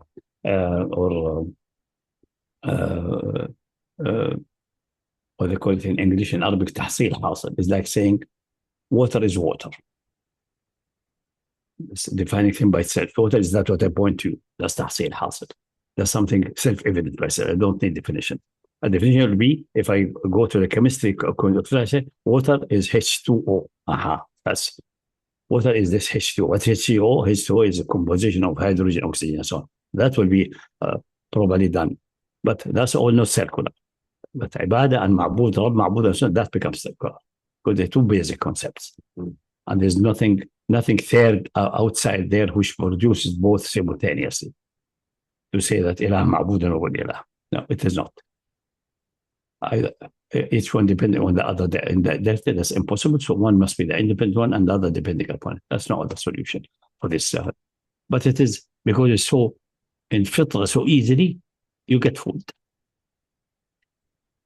Problem with the Wahhabis, because Ibn Taymiyyah was such a profound thinker and mutakallim, because the amount of stigma that they've attached to it, they will never break out. It's going to be impossible for them to break out the mold until they embrace logic, and they're not logical people, unfortunately. It needs a breakthrough. They have problem with formal logic, but I'm not discussing formal logic, just basic necessity of reason, but fleshed out properly. But definitely they have no skills in that. I mean, Ibn Taymiyyah had skills in that and discussed circularity and said that the Dawr al-Qabli, the circularity, there's something before the other one. The other before the one is impossible. But the Ma'i al-Qirani, the conjunction together or coexist, that's not impossible. And he gave the example of father and son as the coexisting one, and the example of the standard example is that A created B and B created A. That's impossible. Or something creating himself. So it has to exist to not to exist before he existed. And that's impossible. So he has to exist and not exist at the same time. That's impossible. That's the circularity.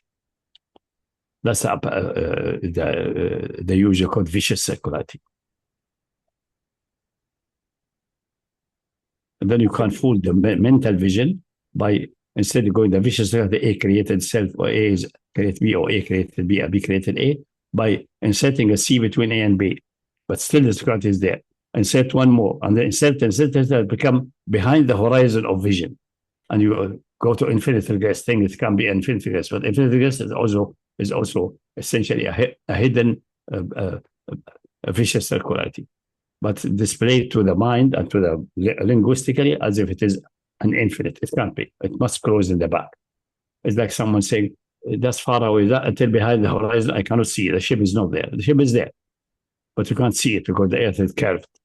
And if you continue, you will turn and you hit yourself. You see yourself in the back.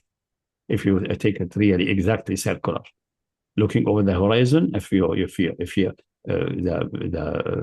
light waves will go around the earth, but they don't go because the earth doesn't have enough gravitational field to bind the light wave around it in a circle.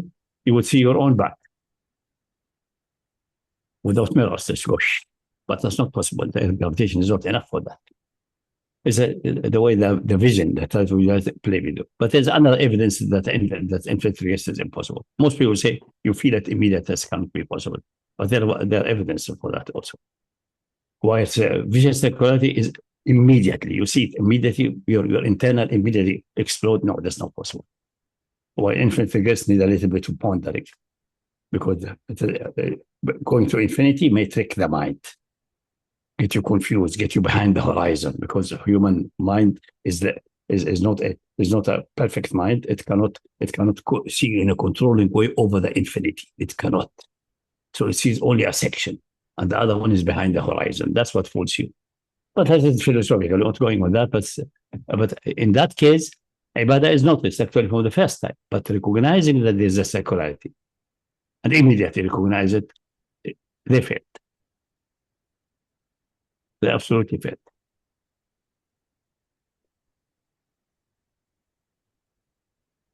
Okay. And that's when they translate Kitab At Tawheed. There is no deity worthy of worship. When you worthy of worship, you are getting yourself in trouble. Because this is not Kitab At Tawheed. This is clearly mistranslation. Because the word in Quran everywhere is La ilaha illallah. There is no deity except Allah, independent of any worship or non-worship or anything. So what's the meaning of deity? You have to get a definition which has nothing to do with worship. But if you say no deity worthy of worship except Allah, like for example, Hamad Hijab says in Hyde Park Corner and so on, by mistake, I did not think about it thoroughly because he's mostly educated from Salafi and Wahhabi and background and so on. He can't overcome it. Even Paul Williams sometimes mentioned that, because that's why he got it, and he never thought about it deeper than that. So it's not. Paul Williams is very much a. If you want to say that with this worship, there's no entity worth of worship. What's the entity worth of worship? That's an ilah. That's it. But this is even bad. I mean, you are referring to fundamental things which can grasp by basic concepts of reason, by a more complicated concept of ibadah and relation to creation and why creation should worship and so on. And that's not the way definition should work. So in any case, such a translation is an error, and everyone should be reminded that's a dangerous, life-threatening translation. Should not be done. Also, on a side note, I know Paul Williams is definitely very pro Ibn Taymiyyah, which isn't a bad thing necessarily, but also Abdul Wahhab as well. He does. Abdul Wahhab is definitely not have the scholarly credential of Ibn Taymiyyah, nor the sharp mindset, nor in his time he attended enough classes and scholars to study on them. Ibn Taymiyyah did not only attend Hanbali fiqh, he attended hadith classes, and he attended philosophy and logic by a Jewish teacher. There was a specialist about logic and philosophies of Aristotle and Plato and comparison with them, a Jewish man in northeast Syria, when they were in Harrah before they moved to Damascus. There were Jewish scholars there, a school of philosophy, and they were there. Ibn Abdul Wahhab is far away from that. There was no schools like that left at that time. The Muslim world was in the bottom of decline. Ibn Taymiyyah was still in the, it's not in a creative area, but still in the encyclopedic area. There was school of philosophy in Damascus. You can go in Damascus to some monastery, and you will find scholars who discuss Greek philosophy and so on, and teach you Greek if you want. So it's all in Damascus. All that disappeared. At the time, all that is gone. Maybe some Christians so on, but at that time, nobody would even think to go to learn from them these topics. So nobody have any concept of this topic. Besides, many of the so-called al-hadith and so condemned these topics regarding ilm al-kalam and so on as bid'ah and things like that. So there's no motivation. No motivation at all. No motivation at all. So there was a bit there. You can escape a little bit. Or there's already some condemnation. Many scholars. Oh, ilm al-kalam, that's dangerous. Mantiq. Man tamantiq wa tazandaq. Who study mantiq will become zindiq. Will become kafir and things like that. Just the opposite of the reality. That was really widespread in the time of Ibn Taymiyyah.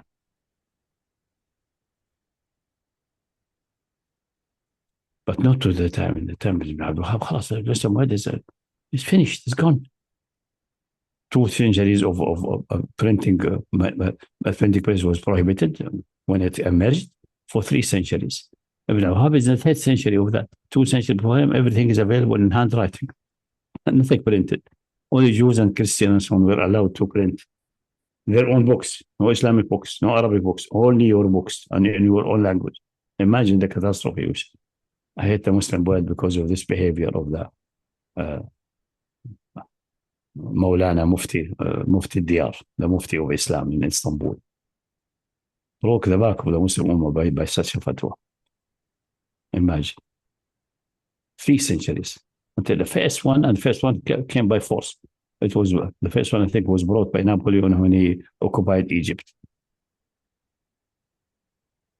Then ultimately it spread in the Muslim world.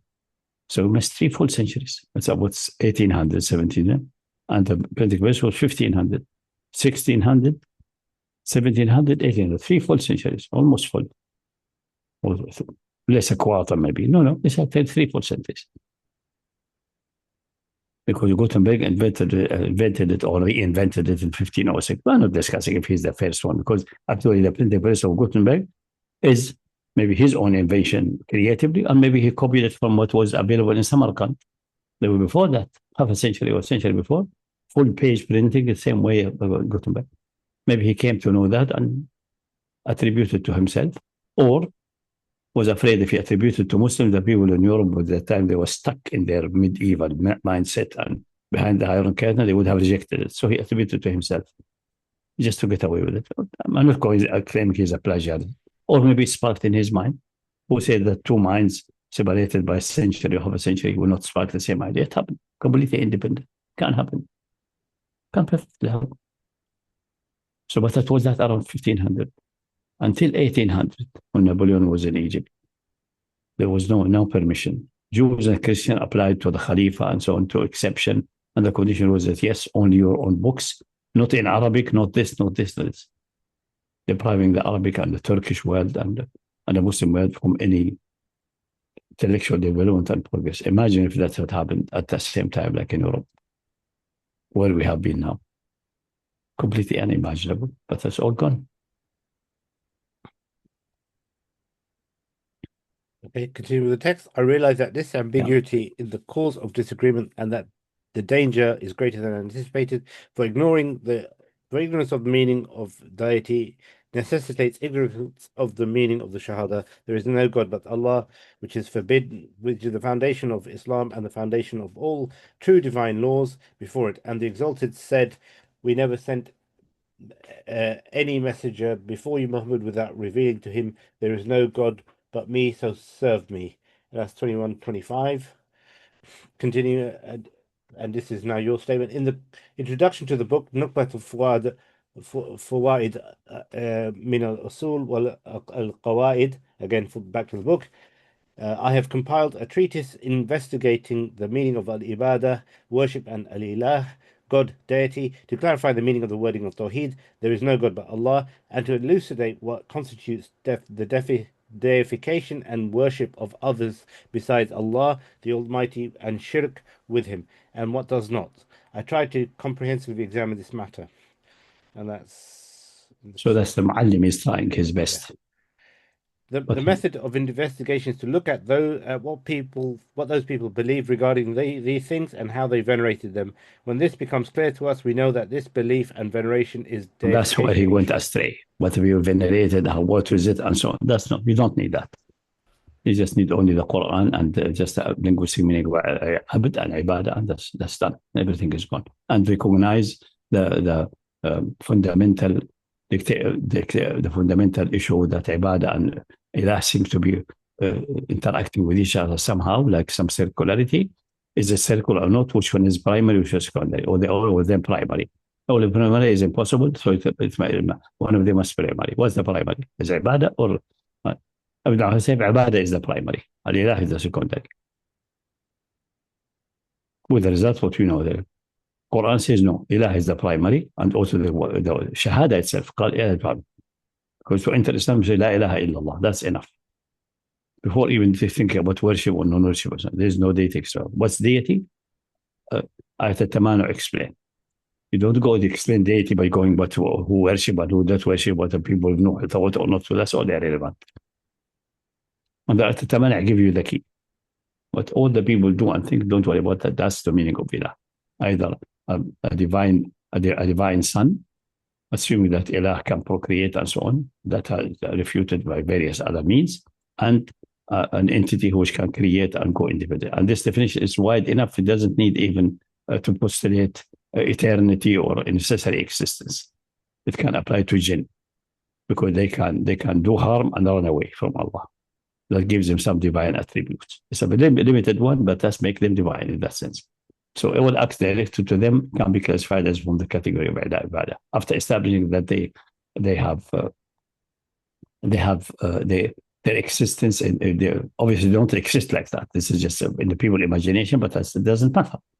Because all these deities people believe in are just imaginary, they don't exist.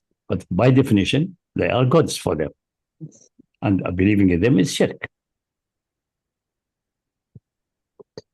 Yeah. Ustaz, hope you're well. I was just wondering, out of curiosity, which other scholars, like, were there any scholars that held the same definition of Ilah in Islamic history, and also what was Ibn Hazm's position on the word Ilah? Will be the natural Muslim position about that. Nothing will be. People did not bother about that. It was just feeling natural, and nobody would think about circularity, and there was no issue there. Because nobody said if one go to the grave of someone and kissed it and hugged it, is become a mushrik. Nobody said that. So it was no need to study that issue. Wasn't it more, I guess, these scholars were more kind of reflecting on the basis of what the Arabs at the time just naturally understood the word to be. So they just That's what I'm saying. They understood it naturally like the Arabs, and they read the Quran without thinking about this issue. But so do you agree that the Arabs at the time of revelation understood Ilah as Ma'bud? No, not. We don't know what they understood. Maybe Ma'bud, maybe master. I mentioned the case of Umran ibn Hussein and case the mission of the Old Testament. Maybe some traces remaining at Arab. All that's irrelevant. Ayat al-Taman settled. Finish. Yeah. But obviously the Quran is... So what the Arab didn't do is irrelevant. No, but because the Quran is obviously speaking to the Arabs. Yes, but the Quran clarified it. Finish. Khalas. But it would be using a word that they already understood, unless it clearly said that they understood, but it may have confused meaning. The Quran made it precise. Okay. Ilah is it for them something which create and so on, but someone who can run away, or all of these things. And this Ayat al-Taman clarify that. They were not precise. They were confused, like any mushrik. Like in many Indian soaps, they mention this God and this, and then someone comment, actually there's only one God, but these are various manifestations. Because they recognize it doesn't make any sense. But they have manifestation. It's okay to have every manifestation called a God. What represent honesty, what represent truthfulness, and so on. You know that. Just see any with the soaps, like Mahabharata and so on. Divine attributes are regarded as separate entities. And say the common people are simple-minded. You can't put that only in one entity, abstract one. They cannot understand that. Okay. And let them even have idols just to represent these idols. Okay. That's the argument of the Hindus. And just to make sure I've understood your definition properly, or your explanation properly, is part of the meaning that reason as to why Ilah or Ma'bud is circular or doesn't make sense is because if you because it is. Yeah, because what's it called? It basically saying that sure, Ilah Ma'bud, the people say it's simple-minded like that without ilm, but if you think about it, it cannot be Ilah is independent of Ma'bud. One is how the other. And that caused the catastrophe. But this needs a bit of further thinking analysis. That's it. The first one who tried to do something is Ibn Taymiyyah by separating Uluhiyyah from Rububiyyah, and he made a catastrophe. But he was still savvy enough not to fall like Ibn Abdul Wahab. That's it. Before that, I don't anyone bothered about that at all. Nobody even divided Tawheed in 3 portions. For them, Tawheed is the same thing. One. Yeah, and I think one of the explanations you were mentioning earlier in the book is that if before Allah created everything, then there was no one doing ibadah of Him. That's our discussion, philosophical, just to smash the matter from its roots. We'll go to the deep philosophy, but the Arabs did not think about that at all. It's simple. It's a bit confused. The Quran made it precise. So the Quran is that one, what would stick to it. Yeah, no, because I put that to someone, but they responded that what's it called? Time and space doesn't doesn't basically, it doesn't work in the realm of God. So we don't know if there was a time where, you know, he first started creating, or there was no creation. That's all irrelevant. That's all irrelevant. But they're just making it to show that this is impossible. The definition. That's it. It's all irrelevant. Created angels or the demons, or that's irrelevant what he created. Before creation, in eternity. Was he ilah? Yeah, he was ilah. He was capable of creation. He has these attributes. That's it. So then what ibadah? See what ibadah means then, based on that primary, the primary concept is divinity. If that's no, the, but that's not Quran. He's saying you can't talk about. He's saying you can't talk about before creation because we don't know what. No, we know from the hadith and the Quran. We know the hadith. كان الله ولم يكن شيء معه أو قبله أو معه. Yeah, but then it says, the hadith itself, it says وكان عرشه على الماء. So yeah, but it's not a created being. There's something else. Now we are going to the attributes. Ya ibn halal, don't go in that. You will get lost. Question: Ilah and ibadah. What is the concept of the relation between themselves? Because they are usually connected together. When something ilah ma'bud, there's something called ilah, some meaning of ilah, some meaning of ma'bud. And ilah is the ma'bud, meaning they are the same, but they are not the same. So what is it? What's the relation? Just go for linguistically and basic concepts. So but when we refute that ilah ma'bud is wrong, because of circularity, but because if it is true, and ilah is the ma'bud, can be only the ilah can be something can be called ilah if it is ma'bud, is very worshipped, then Allah was not ilah in eternity. Before even ibadah, if it existed, or it makes any sense. That's one of the arguments, just secondary arguments. And actually, when Raji spoke about that, there was no issue of that definition. But I've said the people who to define this way are wrong. That's not the correct definition. But he said that the entity who is worthy of worship is a better definition. But it's a bad definition because you define something fundamental like ilah with something complex and derived like ibadah. That's not the way definition, a clean definition should be.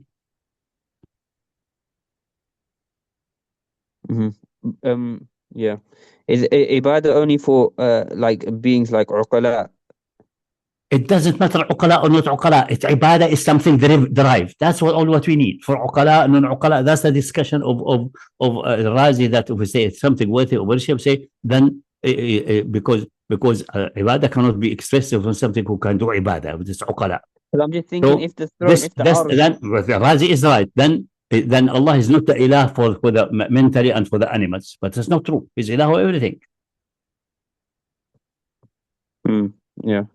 So the other definition is also faulty. It's also technically bad because you explain a fundamental concept like al-uluhiyya, basic one, using secondary concepts. That's not the way definition should be. Yeah.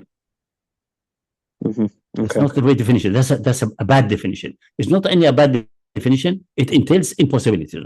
So it's an invalid definition. Essentially, it's a statement to kufr again. Although it fools you, but I just not nothing wrong in that.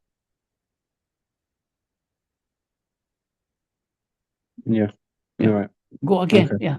If you discuss people, tell them that's we are not going to hush under who is created, the angels are. That's exactly what Al-Muallim did. How people of Nuh, according to the narration things. Quran mentioned that, but the narration of Abbas said this, and he went 600 pages, going nowhere, going in circles, going to the secondary and trying to explain it from history and everything. We don't want the secondary. We want the ratio between ilah and ibadah. Ilah is the primary. Khalas, finished. And the divine name, the special divine name in Quran, Allah, which was not existed long ago, it's recent, and those in Aramaic, maybe only 500, 600 for Islam, it exercised to this wording. This one is unique for Allah subhanahu wa ta'ala, and it derived from ilah, feeling that ilah has this meaning, but it was confused, not clear, as the discussion in the Old Testament. Read from the beginning, or read the Arabic one, because you seem to be able to read Arabic. Read the Arabic one. This whole discussion between Musa and Allah about that. What should I tell people? Who sent me? Tell him, send me the one who is eternal. And for your great grandfathers, I was known as Ilah Shaddai. And for this, But the word ilah itself used by Allah in this conversation, allegedly, obviously, Old Testament, we don't trust 100%, used to say, I be your Elohim, and you will Elohim of Harun, and you and Harun be Elohim of, meaning master or boss. So it has these all meanings together in that language. But when Islam came, it distilled to that, and the Quran said, all other meanings, check them out, they don't belong anymore here from now on. They should not be used again, except mentioning that historically it was confused. Yeah? Go back and from the beginning. Don't get confused by people say. The issue is fundamentally there in the two words, ilah or ibadah, and ilah wal ma'bud. No, it's not possible because of this and this. One must be primary. If you say ibadah is the primary, then ilah is not, Allah is not ilah in eternity as discussed. But if someone says, oh, it's the one worthy of ibadah, this is from rational discourse, economy of explanation is wrong, because ilah should be a primary, and then you explaining the primary by using things which are actually derived and secondary.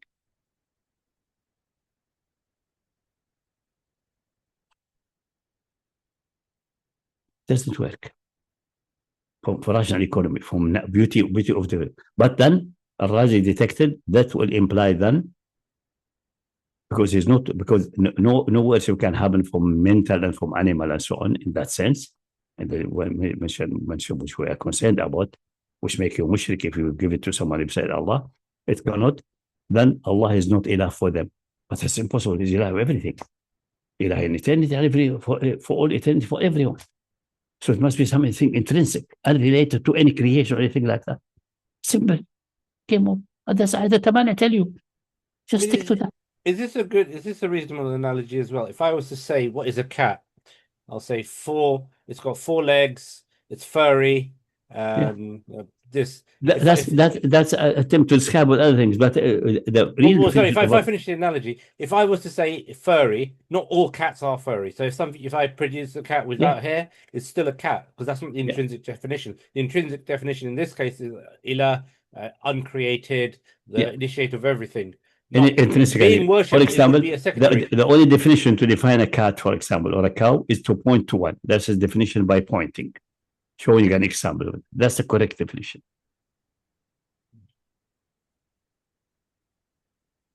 Another definition, you use abstraction, but they start from individual things. Like you abstract various human beings, you recognize, you share with them many things. There are variations in colors, or the essential things. And then the philosopher said, the characteristic of human, and not all humans, some humans have a deficiency, but we regard them as deficient, as misfit. But normally, a standard human will be able to think and express it. That's called natiq, an animal who can speak. So the animal, and then you have to, the animal is something which can move and so on.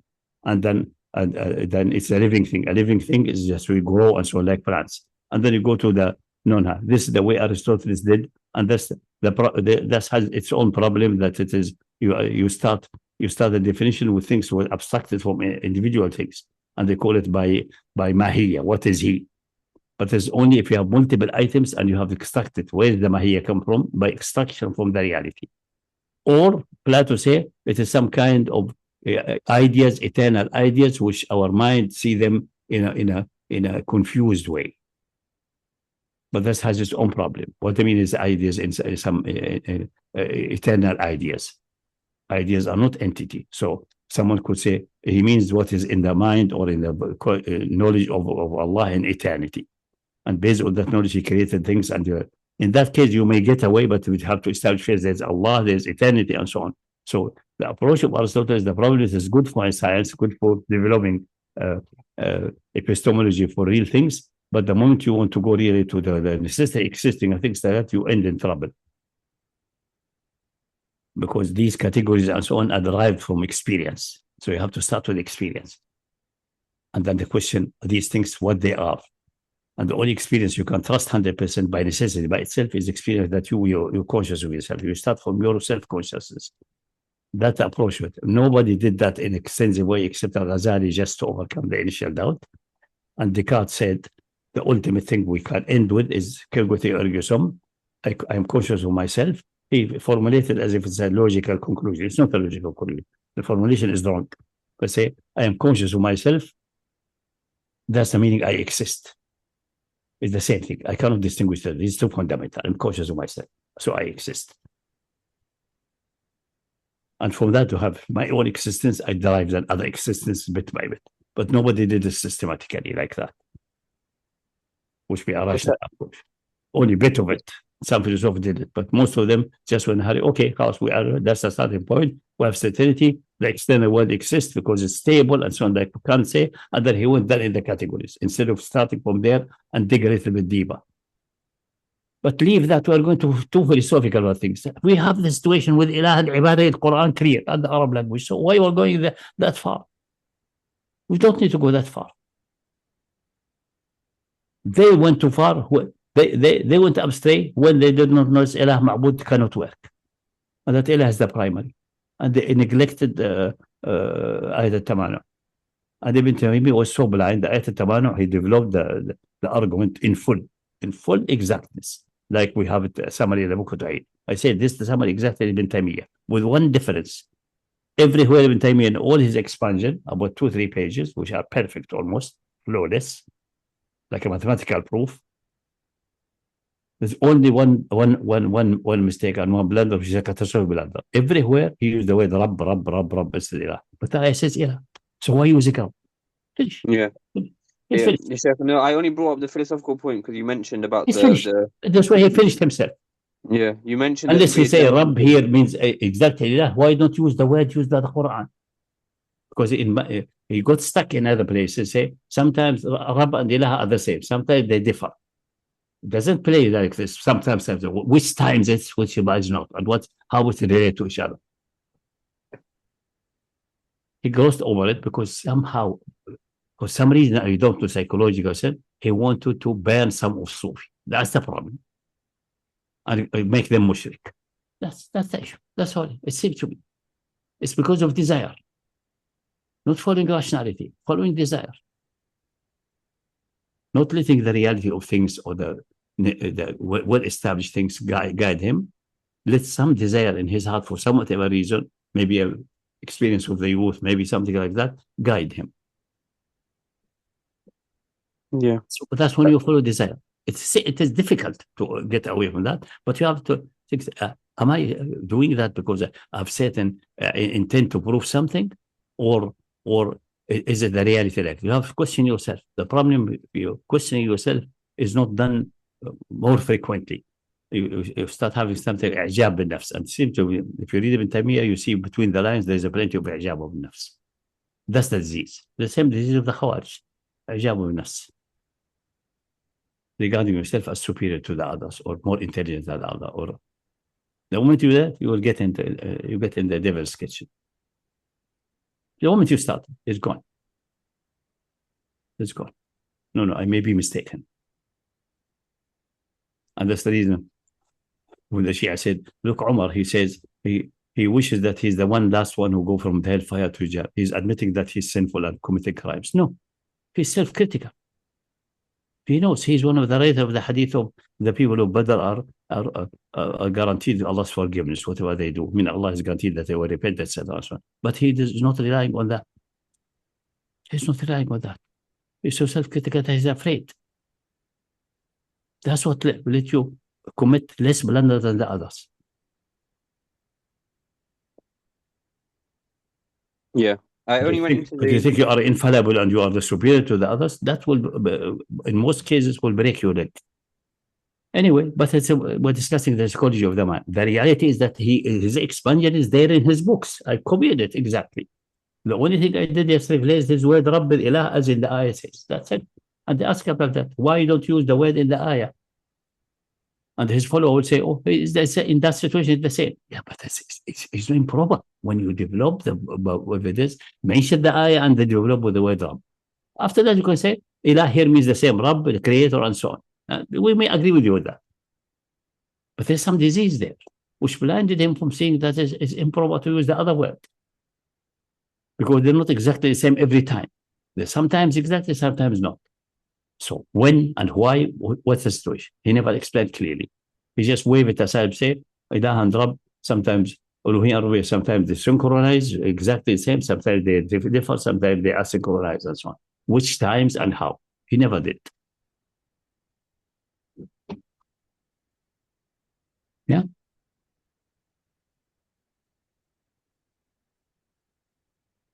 He never did.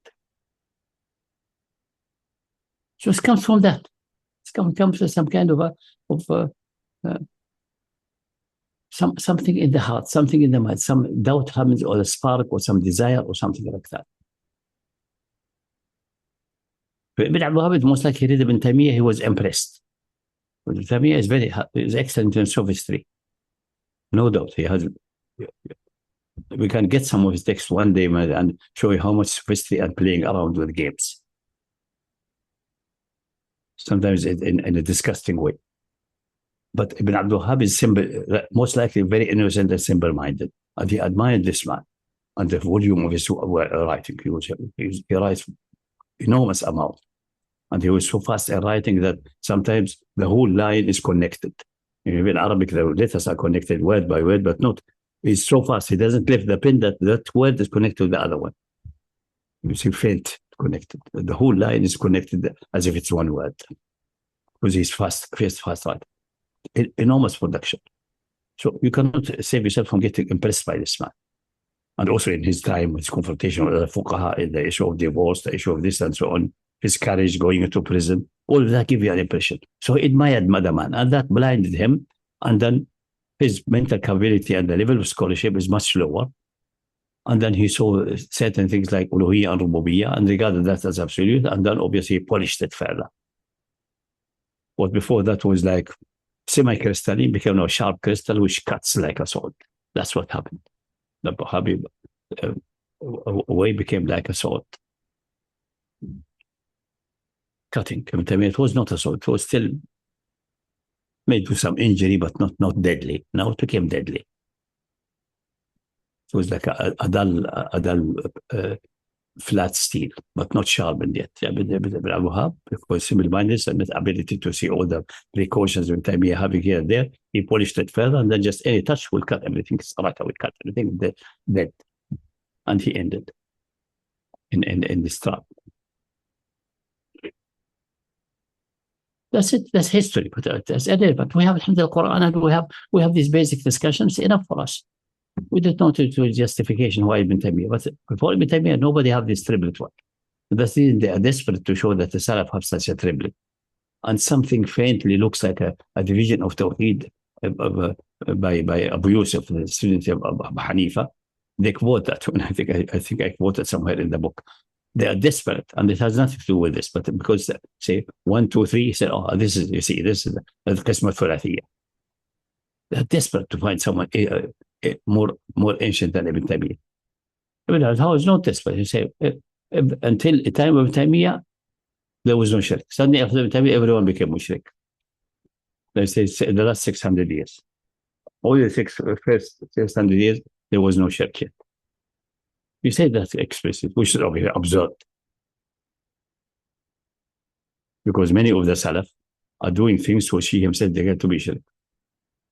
But the narration are confusing and so. That's when you go by narration and single things and what the people did or did.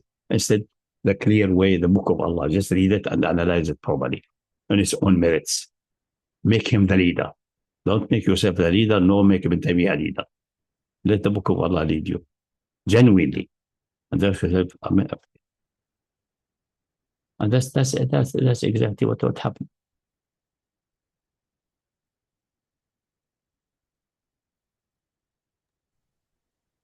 Yeah. Okay, I'll continue with the text to the end of the chapter. We can probably stop there. Then we can continue next week. Al-Mu'allim, he tried his really work. He tried hard and so on, and ended with a very complicated definition, which Hatim al-Awniya said gave one example and annihilated the communities. That's all his conclusion, because again he made ibadah somehow primary. He did not notice the scholarity, so he did not need to have 600 pages. But if he has recognized that, we do not need to have the book of Tawheed, and he would say he would have ceased to be a Wahhabi. Khalas. And the whole thing was not required. And maybe the whole situation in Mecca and Arabia may have changed. Unlikely, because the Wahhabi there will will kick him out of the country. If they couldn't tolerate Albani, just because he said the woman face is not awra, and almost led to his being expelled out of the country. Imagine that. How can tolerate something fundamental like that? Because they have the power, they control it. Now they have no power. So everyone can come now and bring things upside down, even bring doubt that khamr is prohibited or not. Everything goes now. Because it was relying before that on the sword of the government, not on the argument and not in the Quran, as read, as good, as deep as possible, and as synchronized as possible. Good? Yeah, that's it. But explaining the history. But we're not here to explain the history, although it's important to explain how come that this developed like that. And then when you discuss, when you have say, Wahhab did not believe he's exactly following Kitab and Sunnah. They believe that they're following Kitab and Sunnah. They can't mislead themselves to that level. Yeah, you can see that today. You can see people see that today because for them it's pure, it's unadulterated, and the minute you contradict them, because you don't have proper Tawheed, the people of Bid'ah will always hate the people of Tawheed. Forgetting the fact that the entire Hanbali school was irrelevant for centuries. So it's basically they haven't appreciated that it's petrodollar money that's made them of any relevance. Otherwise, they would have become completely. And they have some of these the leader on the following, like Ibn Taymiyyah, so on. Some of their statements are almost like for them is more binding and clear than the Quran. There was a discussion recently in one of the Arab broadcasts, and one professor, I don't know which discipline, I have to ask Al-Abdali, professor in which discipline, some kind of Islamic topic. Say, but Muhammad did not rebel against people who have a statement of kufr like the Quran is created. Told him, who's Ahmed Muhammad to decide this issue? Besides, his decision is wrong.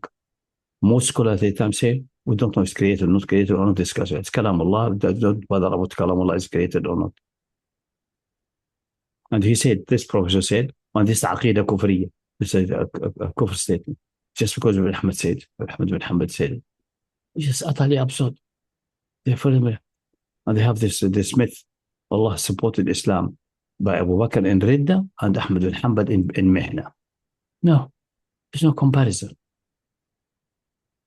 Abu Bakr Ridda is something different. It is really a challenge to Islam and needed to be sorted with a sword.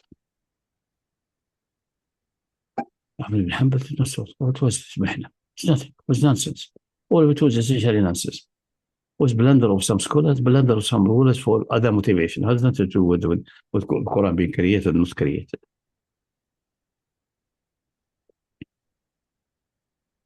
And still you find him. And this is a professor. I think it's some kind of Islamic or linguistic discipline in the discussion. And he was in a state of shock that I said, yes, read the Quran. ما يأتيهم من ذكر ما القرآن الذكر said yes. وسبب قول تعالى ما يأتيهم من ذكر من ربهم محدث إلا استمعوه وهم يلعبون. Covers every dhikr, including the Quran, is muhdath. Muhdath created essentially the same. And he was dumbstruck. And he reads the ayah, maybe hear it every time in Ramadan, at least. When he prays Taraweeh, I assume he's praying Taraweeh at Qiyam with the people. Hopefully. At least, but they did nothing. They're not using their brains. خلاص من حبة فاتة خلاص. It's wahi. He's receiving revelation. That's the disease. That's how it comes. But this is how history develops, how the people behave. Now, how to use that is going back to the fundamental things and to the necessity of reason and the fundamentals. That's the way we decide. I decided we have to go to the fundamentals of the reason and the revelation. But the fundamental reason first. You like it or don't like it? No. And that's what the Quran says. When you say, if the Quran was not from anybody except Allah, there will be contradiction. Ikhtilaf. Is appeal to the fundamental principle of reason is from Allah. Allah is the absolute truth with perfect knowledge. So it cannot something contradictory cannot come from. Meaning Allah in Himself is this absolutely true and sense non-contradictory. This is a fundamental issue. If you deny that, you deny reason. So if we go fundamental principle of reason, we find, for example, someone claims there's a revelation about Trinity. There's no revelation, by the way. It's just an invention of the church. But anyway, we tell him no. The system of reason dictates it's impossible for Allah. This is existing to be multiplicity. It's absolutely simple. Cannot be divided, cannot have first person. And the proof is almost like a mathematical proof. So what you claim as being a revelation or sent by someone is either a fabrication or misunderstanding of something else is meant. That's it. We can judge the revelation this way. The same Allah tell us. This what I'm revealing here is from the absolute truth. If it were otherwise, you will find contradiction. Go and search for contradiction. Go on to and another place, in another aspect, how human behavior. After the Quran, or are the heart sealed? So look, if you cannot make the tadabbur and synchronize things and explain them in such a way synchronized after you establish from Allah, if you don't do that tadabbur, then there may be some problem with your heart and your mind. That heart is an expression of the full conscious and mindful capacities. Then unlock the heart. Go prepare your heart first. There's some problem there. Go. Doubt your heart. But after establishing it from Allah first, the system reason. The next step, there must be some problem. There must have them. What's your problem? Go and check the problem with the heart. Maybe you did not establish this from Allah, just you inherited from your father. This revealed to Muhammad and you took it at face. Now you have to go and check this. Make it clean. Make a clean break again. And just following taqleed, and you are lucky by accident that you found the truth. But this is not what it was when you don't ponder with the Quran and you want to make statements and make scholarly approaches. You have to do better than that. First system of reason establishes from Allah and then go from there.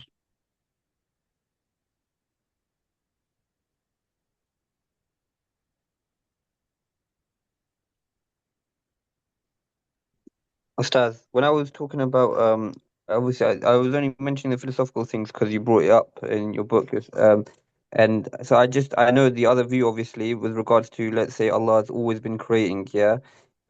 Put the linguistics to the side. Fair enough. Okay.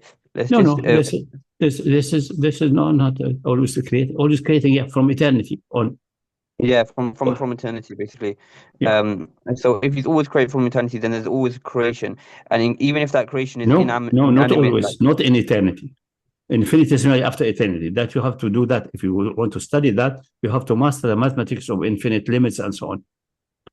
You cannot just haphazard words like that, because if you go to infinity, to go to eternity, you have to is not controlled by finite mind. Only the infinite mind can grasp it. The finite mind had to go from the finite to the infinity by a limit process, a very cautious one. If you don't do it cautiously, you will commit errors. Or you end with paradoxes. That's a mistake. Always create. What means always? What's the meaning of always? Without beginning at all? No. The Quran and the Messenger of Allah is saying clearly, كان الله ولم يكن شيء قبله أو معه. وكان عرشه على الماء, meaning arsh is something related to Allah, is not different from Allah. Actually, arsh is a metaphor for the divine kingdom. And what is this ma? I'll give you the metaphoric expression. I call best my point for you. The ma is a metaphor, an example of all possibilities which are not countable and continuous. That's very deep mathematics. So don't go in that. Okay, but the arsh, you're saying that it's divine metaphor for divine kingdom. Okay, so divine kingdom, that power, is divine power, ability to be a king of everything. Oh, divine power. So it's part on the water, على الماء, or he has the power and control of all contingency. They were contingency; they were not created yet. So you're saying it's part of his attributes, basically. Yeah, that's if you go, but you have to go from finite to infinite by limiting process. Most when you start from the infinite, you cannot grasp the infinite. You cannot start there as a finite being. Allah can't start. That's what. There's no way even He can communicate that to us, because it's meaning our mind become infinite, but it's not creatable. So it's not possible. So we have to start with the finite and go back. Also, if you say that, that's the mistake done by many mutakallimin when they, for example, mention the issue of synchronizing time and so on. Their starting point is wrong mathematically. You have to start with the finite, not with the infinite. Well, you cannot start with it. You cannot grasp the infinite. So you start with the finite and approach the infinite cautiously, step by step, in a cautious way. If you don't do it in a cautious way, you commit errors. Give an example of the old paradox, the so-called Zeno paradox. They say if we shoot an arrow, it reaches the target in 1 second, they say, or 1 minute. Okay, fine. So, but in half distance, because it flies with a Fourier speed, the necessity, it will take a half minute. But the next half, we divide it in 2 halves, and there'll be a quarter of a minute. So it needs this amount, this amount, this amount. This is an infinite number of small amounts. But the sum of infinite, that's the mistake here. The sum of infinite numbers must be infinite. That's his mistake. No, the sum of infinite can be finite. You have to do the limiting process cautiously. If you sum half plus quarter plus eighth plus 1/16 and do it properly, you can sum it until it's exactly 1. So there's no paradox. The only paradox is that he made a conclusion. Infinite numbers summed must be infinite. No, it's not. It's not. But you have to do the sum correctly. Nowadays, kids in the school, not in the primary school, but maybe in the middle school, do that easily. You do it as geometric series, 1, 2, 3, 4 until n, and write it in a verse down, collect, and then let n go to infinity. You see the total is 1. You know that the remaining term goes to 0 by inspection, immediately. Proof is very simple. Provided the fraction is smaller than 1. Just go have a little bit of mathematics of that. Start a bit of analysis, starting from almost 0, like mid-school or high school mathematics. Zeno did not do that. Mathematics was not developed at that. We can't blame him. It was not mature at the time. But his conclusion is wrong. He should not have concluded. He said, we don't know how to sum that. That would have the correct way. But somehow, he fooled by infinite many bits. They cannot be summed to a finite thing. It must be infinite. No, it's not. As the reason when you go to the eternity, when you go from our finite time, we go there and there, and we go to a 0 point. 0 point itself is eternity from our vantage point. Someone say, what's behind 0? There's no behind 0. It's an impossibility if you do the mathematics correctly and do the limits correctly. So don't go in those things which was always created. What I mean about always? All the time. What is the time? When did the time begin or not? Al-Farizim Taymiyya could go and manage that. They say that there is infinite events without beginning. That's not possible. That's contradictory. Isn't that only contradictory to our reason, because our reason is limited and we can't? It doesn't matter. The only thing we have to go is our reason. We don't appeal to the divine reason.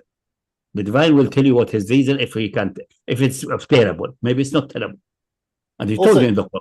He told you in the Quran and then in the word of the Prophet ﷺ. Also, so look at this. If eternity extends, so if someone calls this our reason, but there's the only reason we have. Yeah, but with our reason, we can know the limits of our reason.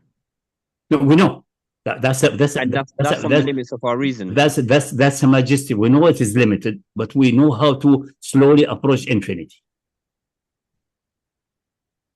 Also, we have this capability. That's the miraculous aspect of it. Despite being finite, it capable to approach the infinite, but in a cautious way, in a limiting process. Also, this has been part of this. Not in a comprehension. Sheikh, on the issue of time and everything. Look, if we are the culmination of infinite number of events, leave this the philosophical issue. If we are discussing the Quran, for example, what we are using reason for to achieve truth about what's the universe around us, what's happening there.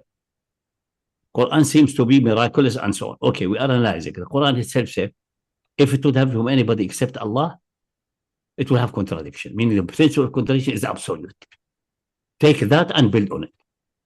But you know, by necessity, you have to go from the finite. We can see all of it. So if we can see, for example, 100 things, 200 things. But if it goes to infinity, you cannot see it. We have to push it step by step.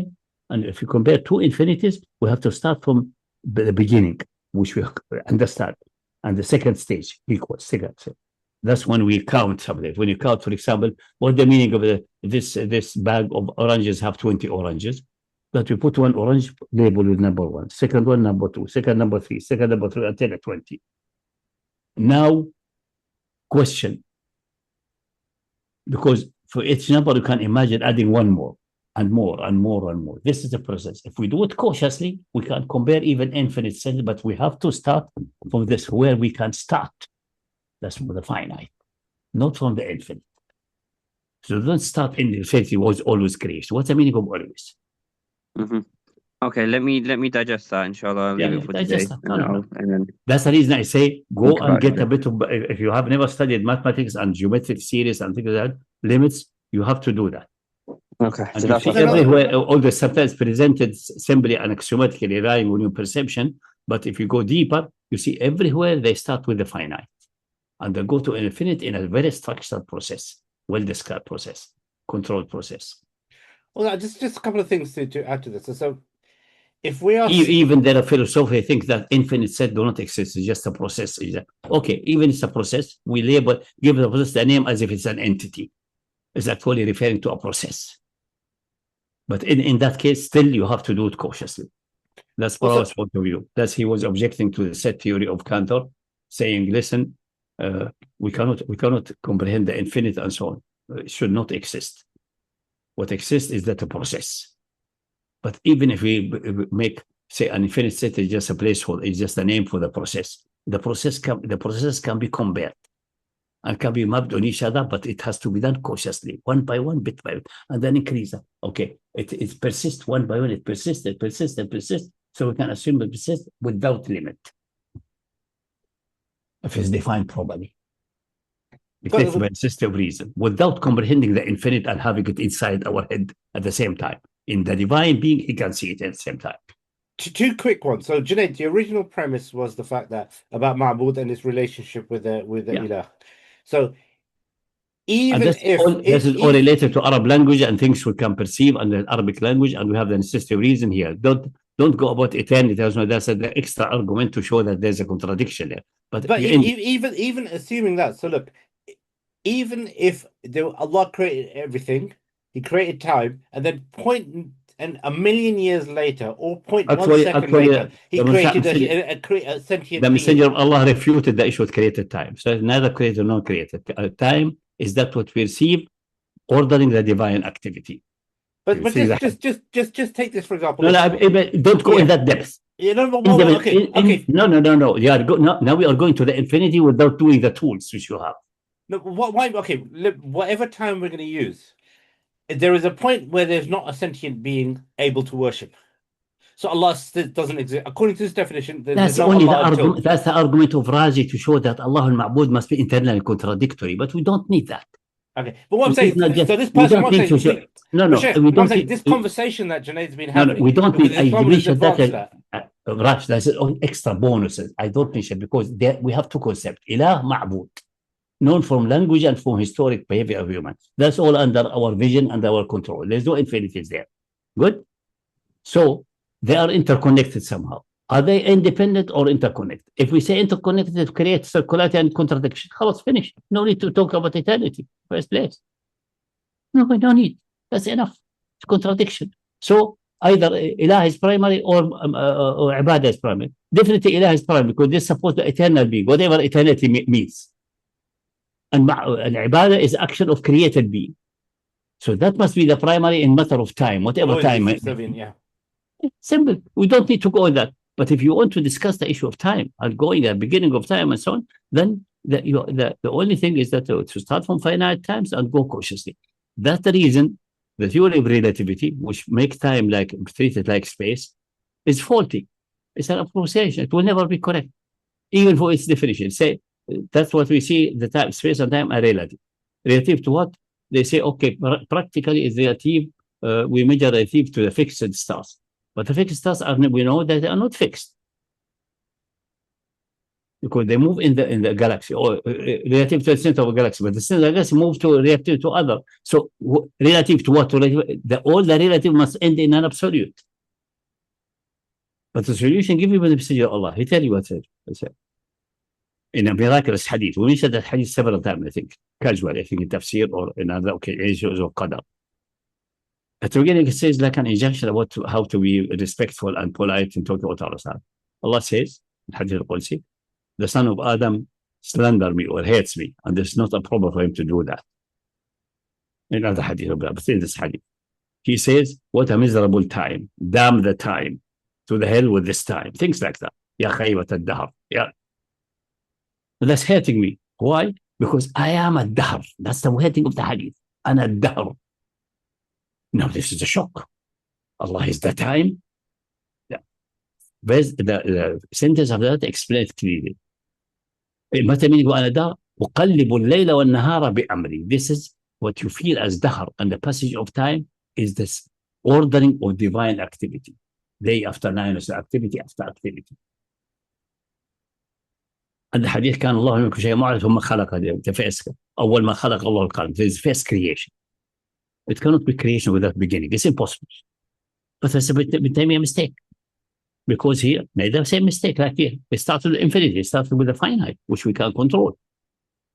And imagine that he has the divine mind. You don't have the divine mind. You can't comprehend the divine mind. You start with your mind, which is addressed by revelation, which is the only thing you have. You have nothing else.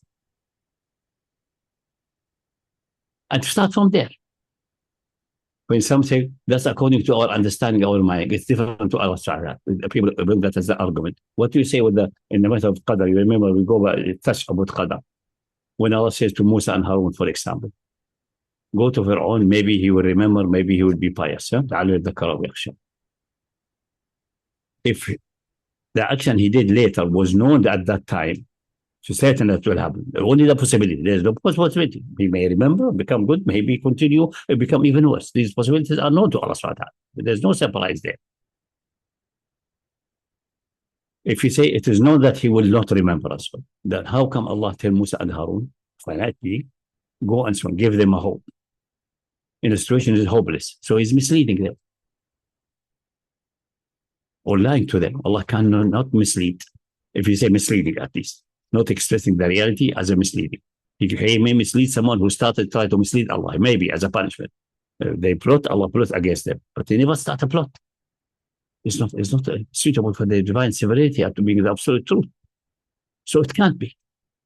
So it's no way that what the behavior will appear later of Pharaoh could be known at that moment that it will be like that. But it's possibly like that. خلاص. Solve the problem. Fatalism and qadar. مع السلامة. Everything is gone. Finished. The same with آخرون مرجون لأمر الله. We discussed that in qadar. That's the key. Some people say that's from human vision. From divine vision is different. Divine vision, divine is telling us in the language according to our vision. The same he is telling us of double Quran لو كان عندنا لوجه في اختلاف كثير. Do you mean that maybe there's a اختلاف, but the divine knows it, but see how we cover it? No, it's not possible. It will be done. Everything will be internally contradictory. So that rule is absolute. And we comprehend it without having the infinity present in our mind at the same time. But we have the tools to approach it bit by bit. And the recognize that at the infinity, we cannot see it with our mental eyes, but we rationalize it is there at least. If we did the process correctly. That's all what we can. That's what I can. And then we have mathematical models for that. But I said, if you have your mathematical background about basic infinite series and infinite sequences and so on, and basic analysis at the beginning of differentiation integration, that you need. Up to the definition of the exponential function logarithm, that's more than enough. Then we'll give you a model of time based on exponential and logarithmic function. And these are developed by necessity of reason from the basic structure of counting. And basic structure of counting is fundamental. 1, 2, 3, 4, 5. We see it, we count with our finger by necessity. And we cannot think otherwise. So this must be, if our mind is capable of any addressing, must be in themselves correct and true by divine guarantee, because he's the creator of that. Otherwise, you say Allah created our mind faulty by necessity, deliberately. Then everything doesn't make any sense. Everything becomes absurd. So our mind must be always finite, and nothing can be done about that. It's impossible to exceed the finite limit. But in its finiteness, it still has the capability of getting every finite things correctly, and then if approaching infinity in a cautious way from bottom, from the finite, not starting with the infinite in Allah's mind. You have no concept of it. So it will be a mistake. It will be a mistake. It will be a mistake. It would be a fundamental mistake. It would be impossible. And you will end all kind of paradoxes, and which are not paradoxes. Like when time you say Allah was always creative, it cannot be that he was not creative at all. Yeah, from eternity. But eternity is a beginning. Was clear in the hadith.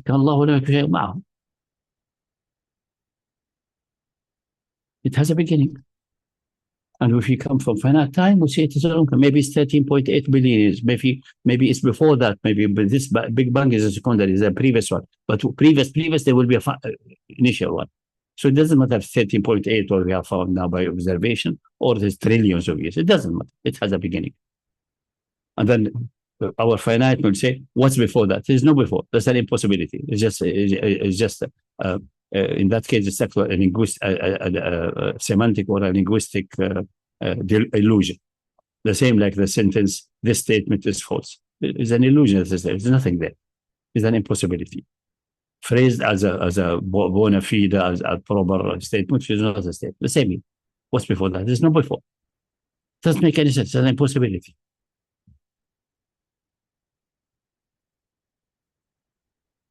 And that's the correct meaning of al-awwal, as explained by the hadith, which fit with the reason and with mathematical limiting process. Al-akhir is the last, after everything, but there's no after everything. It's open, it's diverged. We're starting from eternity and going to infinity, but there's no infinity. There will be no wall. I once saw a funny movie. People were on horses and accelerating through history, and then find the wall, end of history, stop here. There's nothing like that. There's no wall. There's no limit. In the past, half the limit, but it says the reason. In the front, it's open, it's divergent. Like numbers, 5, 6, 7, 800. Like prime numbers. Do they end? Is the biggest prime number? The proof is very simple. You can prove it easily that there's no biggest prime number. So in a prime number, there will be a bigger one. Maybe I'm never able to construct it, but I know there's a bigger one. And if I find a bigger one than this one, there's a bigger one after that. With no limit. We'll never reach the limit. So now here, we'll never reach the end. So the word al-akhir must be interpreted as that without an end. Really al-akhir. Definitely. But al-awwal, yes, with a beginning in eternity. The point of eternity, in our representation. How it is, how it's perceived by the divine, we don't know, we don't need to know. Before that, the word before is a linguistic, concerning eternity, is a linguistic illusion. We have an illusion that there's something called before. Because we are used to every time point, finite time point, there's something before it. Yeah, that's what's for finite time. But we go to the absolute beginning. The same when we talk about absolute temperatures. We go to absolute zero. By the way, you never reach absolute zero because it's like a limit point. Someone say, what is below absolute zero? If there's negative absolute, there's no negative absolute temperature. There's none. It just exists. It's an impossibility. Starting with the definition of absolute temperature. We start with centigrade, then we define absolute and go bit by bit. If it's done properly for gases and things like that. Assuming an ideal gas will remain ideal all the way up to approaching absolute zero. That's the definition of absolute temperature. If you start with solids, there may be states which look like a negative temperature if you use the same equations. But this is apparent. It appears to you because that's not the definition of absolute temperature. But the equation there, you import it to solids. And then you may get a situation of inversion in the case of laser, which say this is a negative absolute temperature. That's just a manner of talking. Because if you use the same equation you use for the usual, for non-laser objects and laser crystals, you use the same language, you use the same equation, then the solution will be with a negative temperature. That's only the result of an equation. Because you know mathematical equations are wider than the reality. Just a square root. Sometimes a square root, you don't get any roots, but you get two imaginary roots. They are not in the reality. In the case of physics, you have to give them an interpretation. If you get, for example, an imaginary solution, what's the meaning of this imaginary part? In the case of growth and so on, it's growth, exponential growth, or damping. For example, you give it another interpretation because the mathematical equation and possibilities is wider than what realized. But in the case of time and going back in the logarithm, the negative axis is absolutely off limit. There's no way to define it as an impossibility. But for that, you need to have some mathematical background. But anyway, independent, do it rationally, step by step, you will never go astray. You may say, I can't do any further. My level of mathematics development is not sufficient. That's okay. But not make the mistake of zero. Summing infinite numbers will be infinite. No, we don't know how to sum it. But at that time, somehow we didn't come in his mind, or it must be somehow by confusion of his mind. No. You should have said, we don't know how to sum that. Because we know the arrow will across the distance in 1 second. So half second, quarter second, so on must be summed somehow to 1 second. But we don't know how to sum it. We don't know how to compare it. Later on, people know how to do it. It's almost trivial. It's very simple. Some genius or someone, by Allah, we do it finite. Recalculate, make easy the calculation by adding and subtracting the 2 lines. And then we see there's a term depending upon n, the maximum number. And if this term is, if the fraction there is less than 1, if we know fraction less than 1, if I raise it to a higher power, quarter, I quadruple quarter times 1/16, it gets smaller until it gets ultimately necessity to 0. Aha. So the sum, we know what's the sum, and the rest will go to 0, will disappear slowly or fastly or whatever it is. So in the limit, we know it will be that expression. And we can't sum. In that case of the arrow of 0, the sum would be exactly what we expect. 1 second flight time, and even if divided in half and quarter, it will be so 1 second. It will not be more or less. It will sum correctly, as demonstrated by shooting the arrow if you wish to do it. Because you see it with your eyes. It doesn't take infinite many times. So the problem with Zeno that he accelerated with a conclusion which is not warranted with the given information. Yes, we have to sum. We should have concluded, because we know the arrow arrived after 1 second, and I'm divided in half, quarter, and so on. That sum must be actually 1. Instead of say it must be infinite. Why you said it must be infinite? The reality, when you shoot an arrow, tell you the arrow will reach its end. It will not go in infinite long time. No, it can't. So you have a mistake somewhere in your procedure. But he did not notice it, because he jumped and started to manage infinity directly. Let's do it this way. That's a mistake. The same with many other things in ilm al-kalam, in philosophy, that had been weeded out to consider partner to everything it was not weeded out. It's not everything has been weeded out properly yet until now.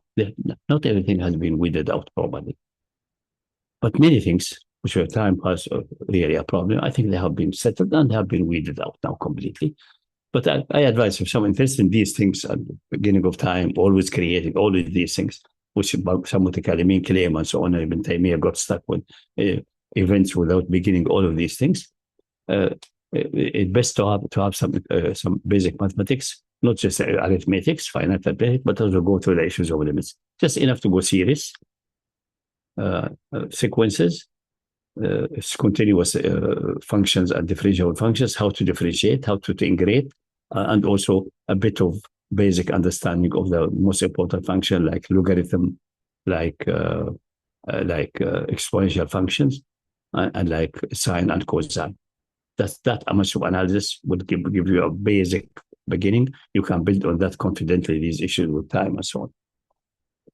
Very confidently, provided you go it in a rational way, not just to learn how to calculate and do it. What is the logic? How people came to that? How it was done? In time past, there were blunders made because the people sometimes start, like for example, differential integration in early times was talking about infinitely small quantity. What's infinitely small? What's the meaning of that? Of course, she jumped that in there, so there's nothing. I make it smaller than any desired number. I give myself a desired number. I make it smaller.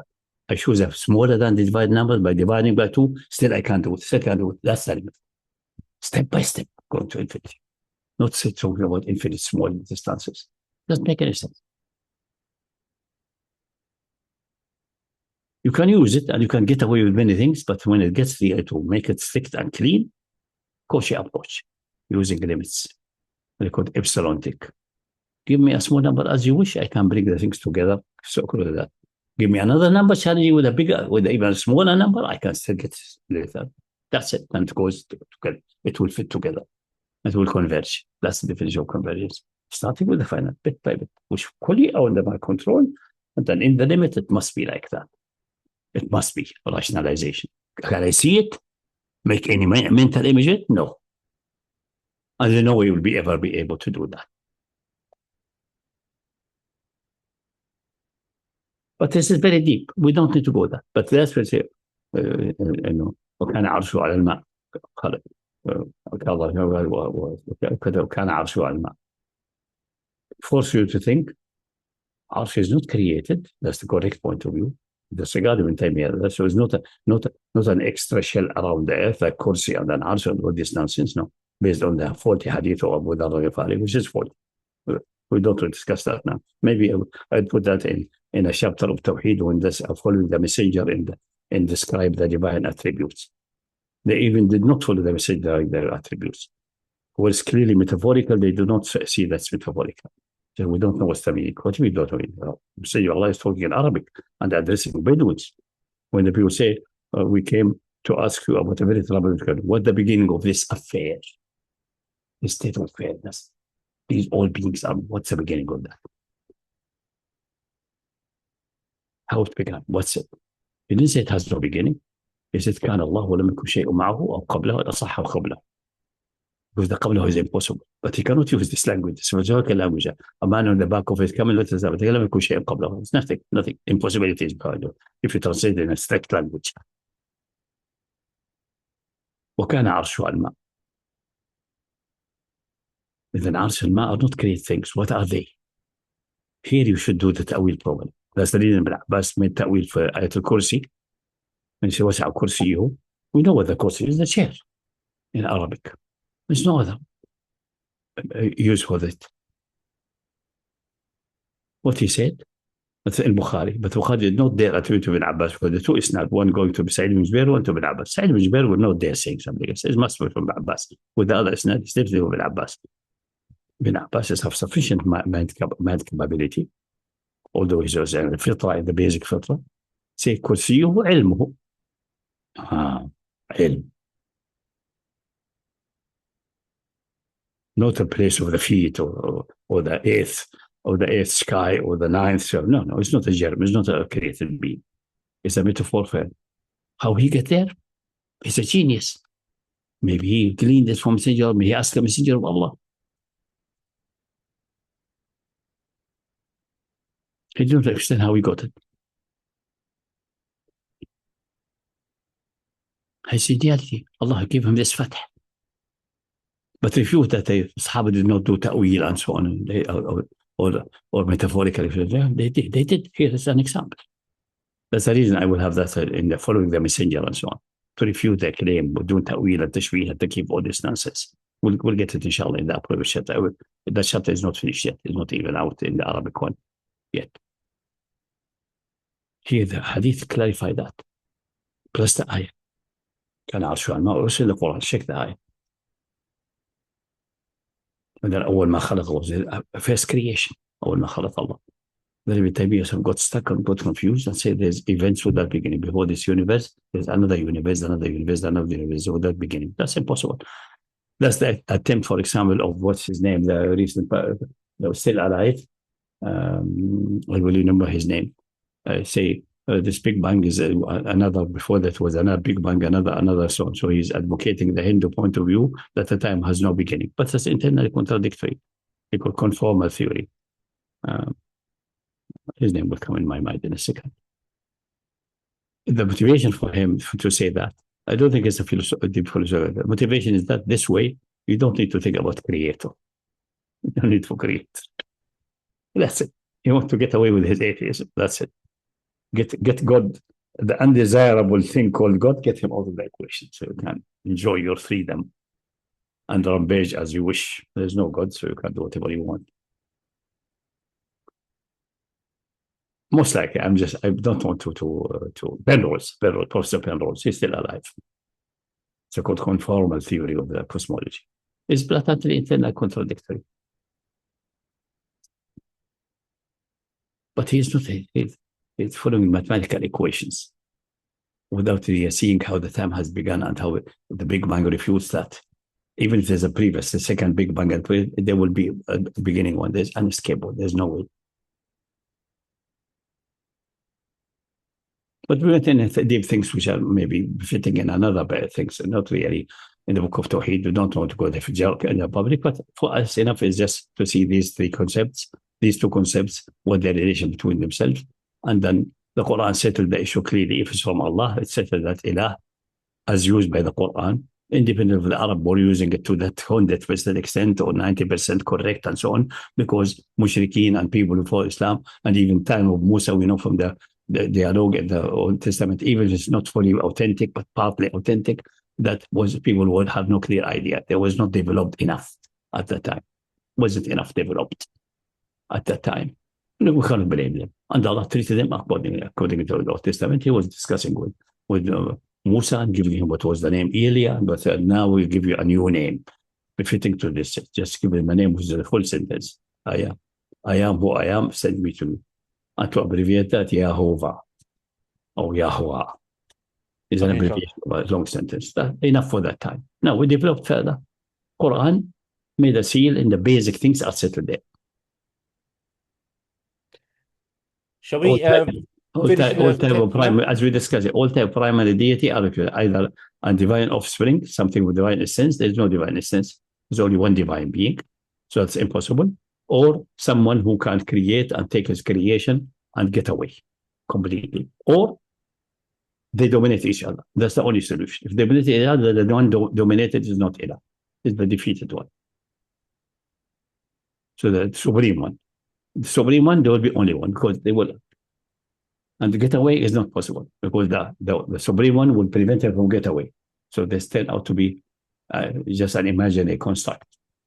Like the one who tried to solve the problem, we will say a created being rebelled against Allah and started messing the universe. It doesn't help.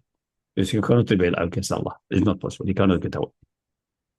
Unless he is eternal. But if he is eternal, no creation can happen. Nothing will be there. Will be these two blocking each other for all eternity. Negative and positive will be zero. Nothing. Thus we develop the argument about oneness of God based on this one. On the Tamanu. If you develop philosophically or in the way or develop it in form of Tamanu and so like Ibn Taymiyyah said, it proves there clearly that even they cannot even agree. Neither agree, disagree. They will never be able to coexist. Never. Okay, I'm going to finish the last two paragraphs, then we can call it a day, inshallah. Yeah. Okay, so this is your commentary on the book by Al-Muallimi. Yeah. It is unfortunate that this virtuous man and meticulous scholar succumbed to the Wahhabi falsehood. He's a good scholar, by the way. He's a very good scholar, yeah. Mm-hmm. That made Ibadah the primary concept and Al-Uluhiyyah secondary to it. He was thus misled by false and incorrect interpretations. A deity is the one who is worshipped, or a deity is the one who is rightly worshipped. No wonder then that he stumbled into thinking that the meaning of worship is very ambiguous, because he repeatedly fell into the subtle, ambiguous and secondary. Yeah, then he tried to get that ambiguous meaning by checking all places where worship come in the Quran and with various narratives. Most of these narratives are faulty and questionable and so on. Continue. And felt compelled to circular reasoning, and felt compelled to determine the reality of shirk in which previous nations had fallen, and to examine the states of the people to whom the prophets were sent by Allah. For Allah ascribes shirk to them in every context. Consequently, he delved into establishing principles and details, studying and discussing over approximately 600 pages of his book, which is titled Raf al-Istibah al-Man'a al-Ibadah wal-Ilah, to overcome this alleged ambiguity. He had no other aim but to hasten to good deeds. However, his sinister Wahhabi background broke his back, and he could only move forward slowly, causing him to fall into significant areas, some of which were previously mentioned in the early chapters, and more will be mentioned later. Truly, we belong to Allah, and to Him we shall return. There is no doubt. Actually, he's one of the first who detected from the Wahhabi faction that the Arabs have also deities which are like offsprings of Allah. That's the Wahhabi never mentioned that. that when they say about offspring, they mention only Isa ibn Maryam. They don't even have ever read and with open eyes the ayah about alakum al-banat wa lahul banun and about Allat wal Uzza and so on. Even they went to that Allat is someone man who was making dough and things like that, which is blatantly absurd according to the ayah. So he at least was better than that in that, but still that did not save him, because again deity is secondary, not primary for him. And so there is no doubt that Sheikh al-Muallimi was aware from the outset of the danger of the circular reasoning in the definition of ilah, God, deity, and he himself explicitly mentioned it. Therefore, he attempted to escape it in an astonishing manner by claiming that the term ilah applies to two distinct types, the first being al-ma'bud, the worshipped, and the second being al-ma'bud bil-haq, bihaq, the rightly worshipped, or worship by right. However, as we shall see soon, Allah willing, in a separate chapter, he did not succeed in escaping the circular reasoning. Yeah. Okay, so that concludes chapter 10. Yeah. Next week we'll start from page 88, chapter 11, equations established from the Quran.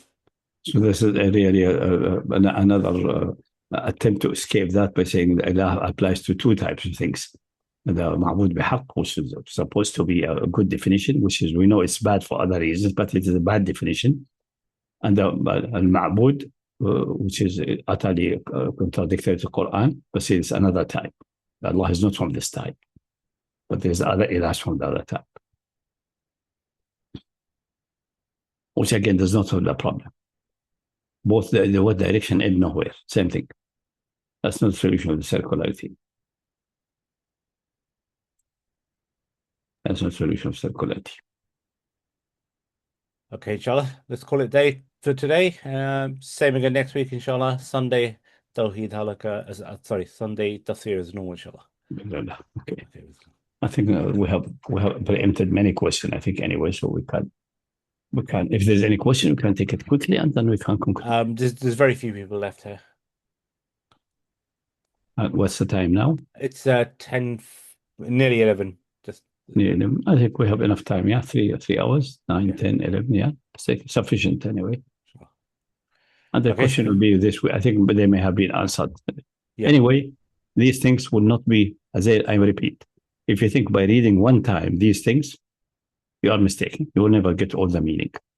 Even if you read a book of mathematics, first time you read it, or in school, the first run, a teacher explained that to you, then you go home and make your homework, then you get maybe 70, 80%. And then you review it for the exam, you get, if you are lucky, if you are intelligent. Some people never get more than 40, 50%. That's the reason they barely pass. So don't assume that you're super genius, which will one pass will, especially if it deals with the Quran. You read it 1, 2, 3, 4 times, and every time you may detect that you omitted something, or you are very familiar. For example, I was recently checking the issue with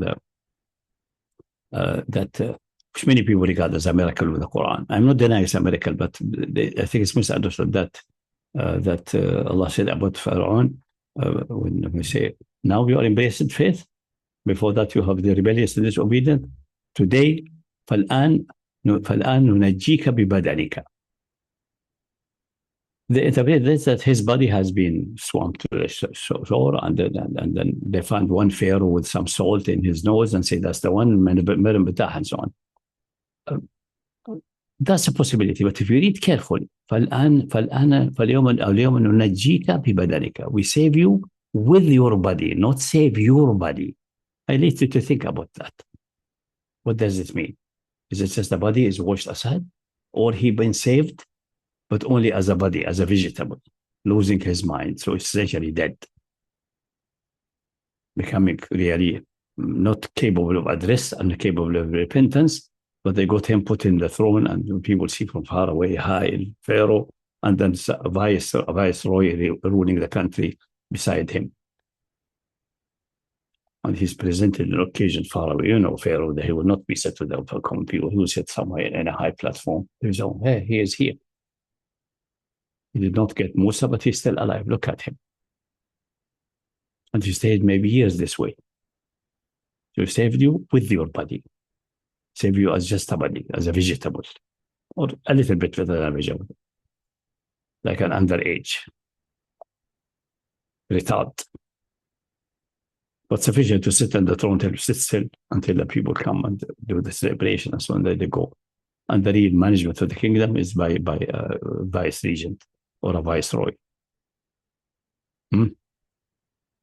Maybe.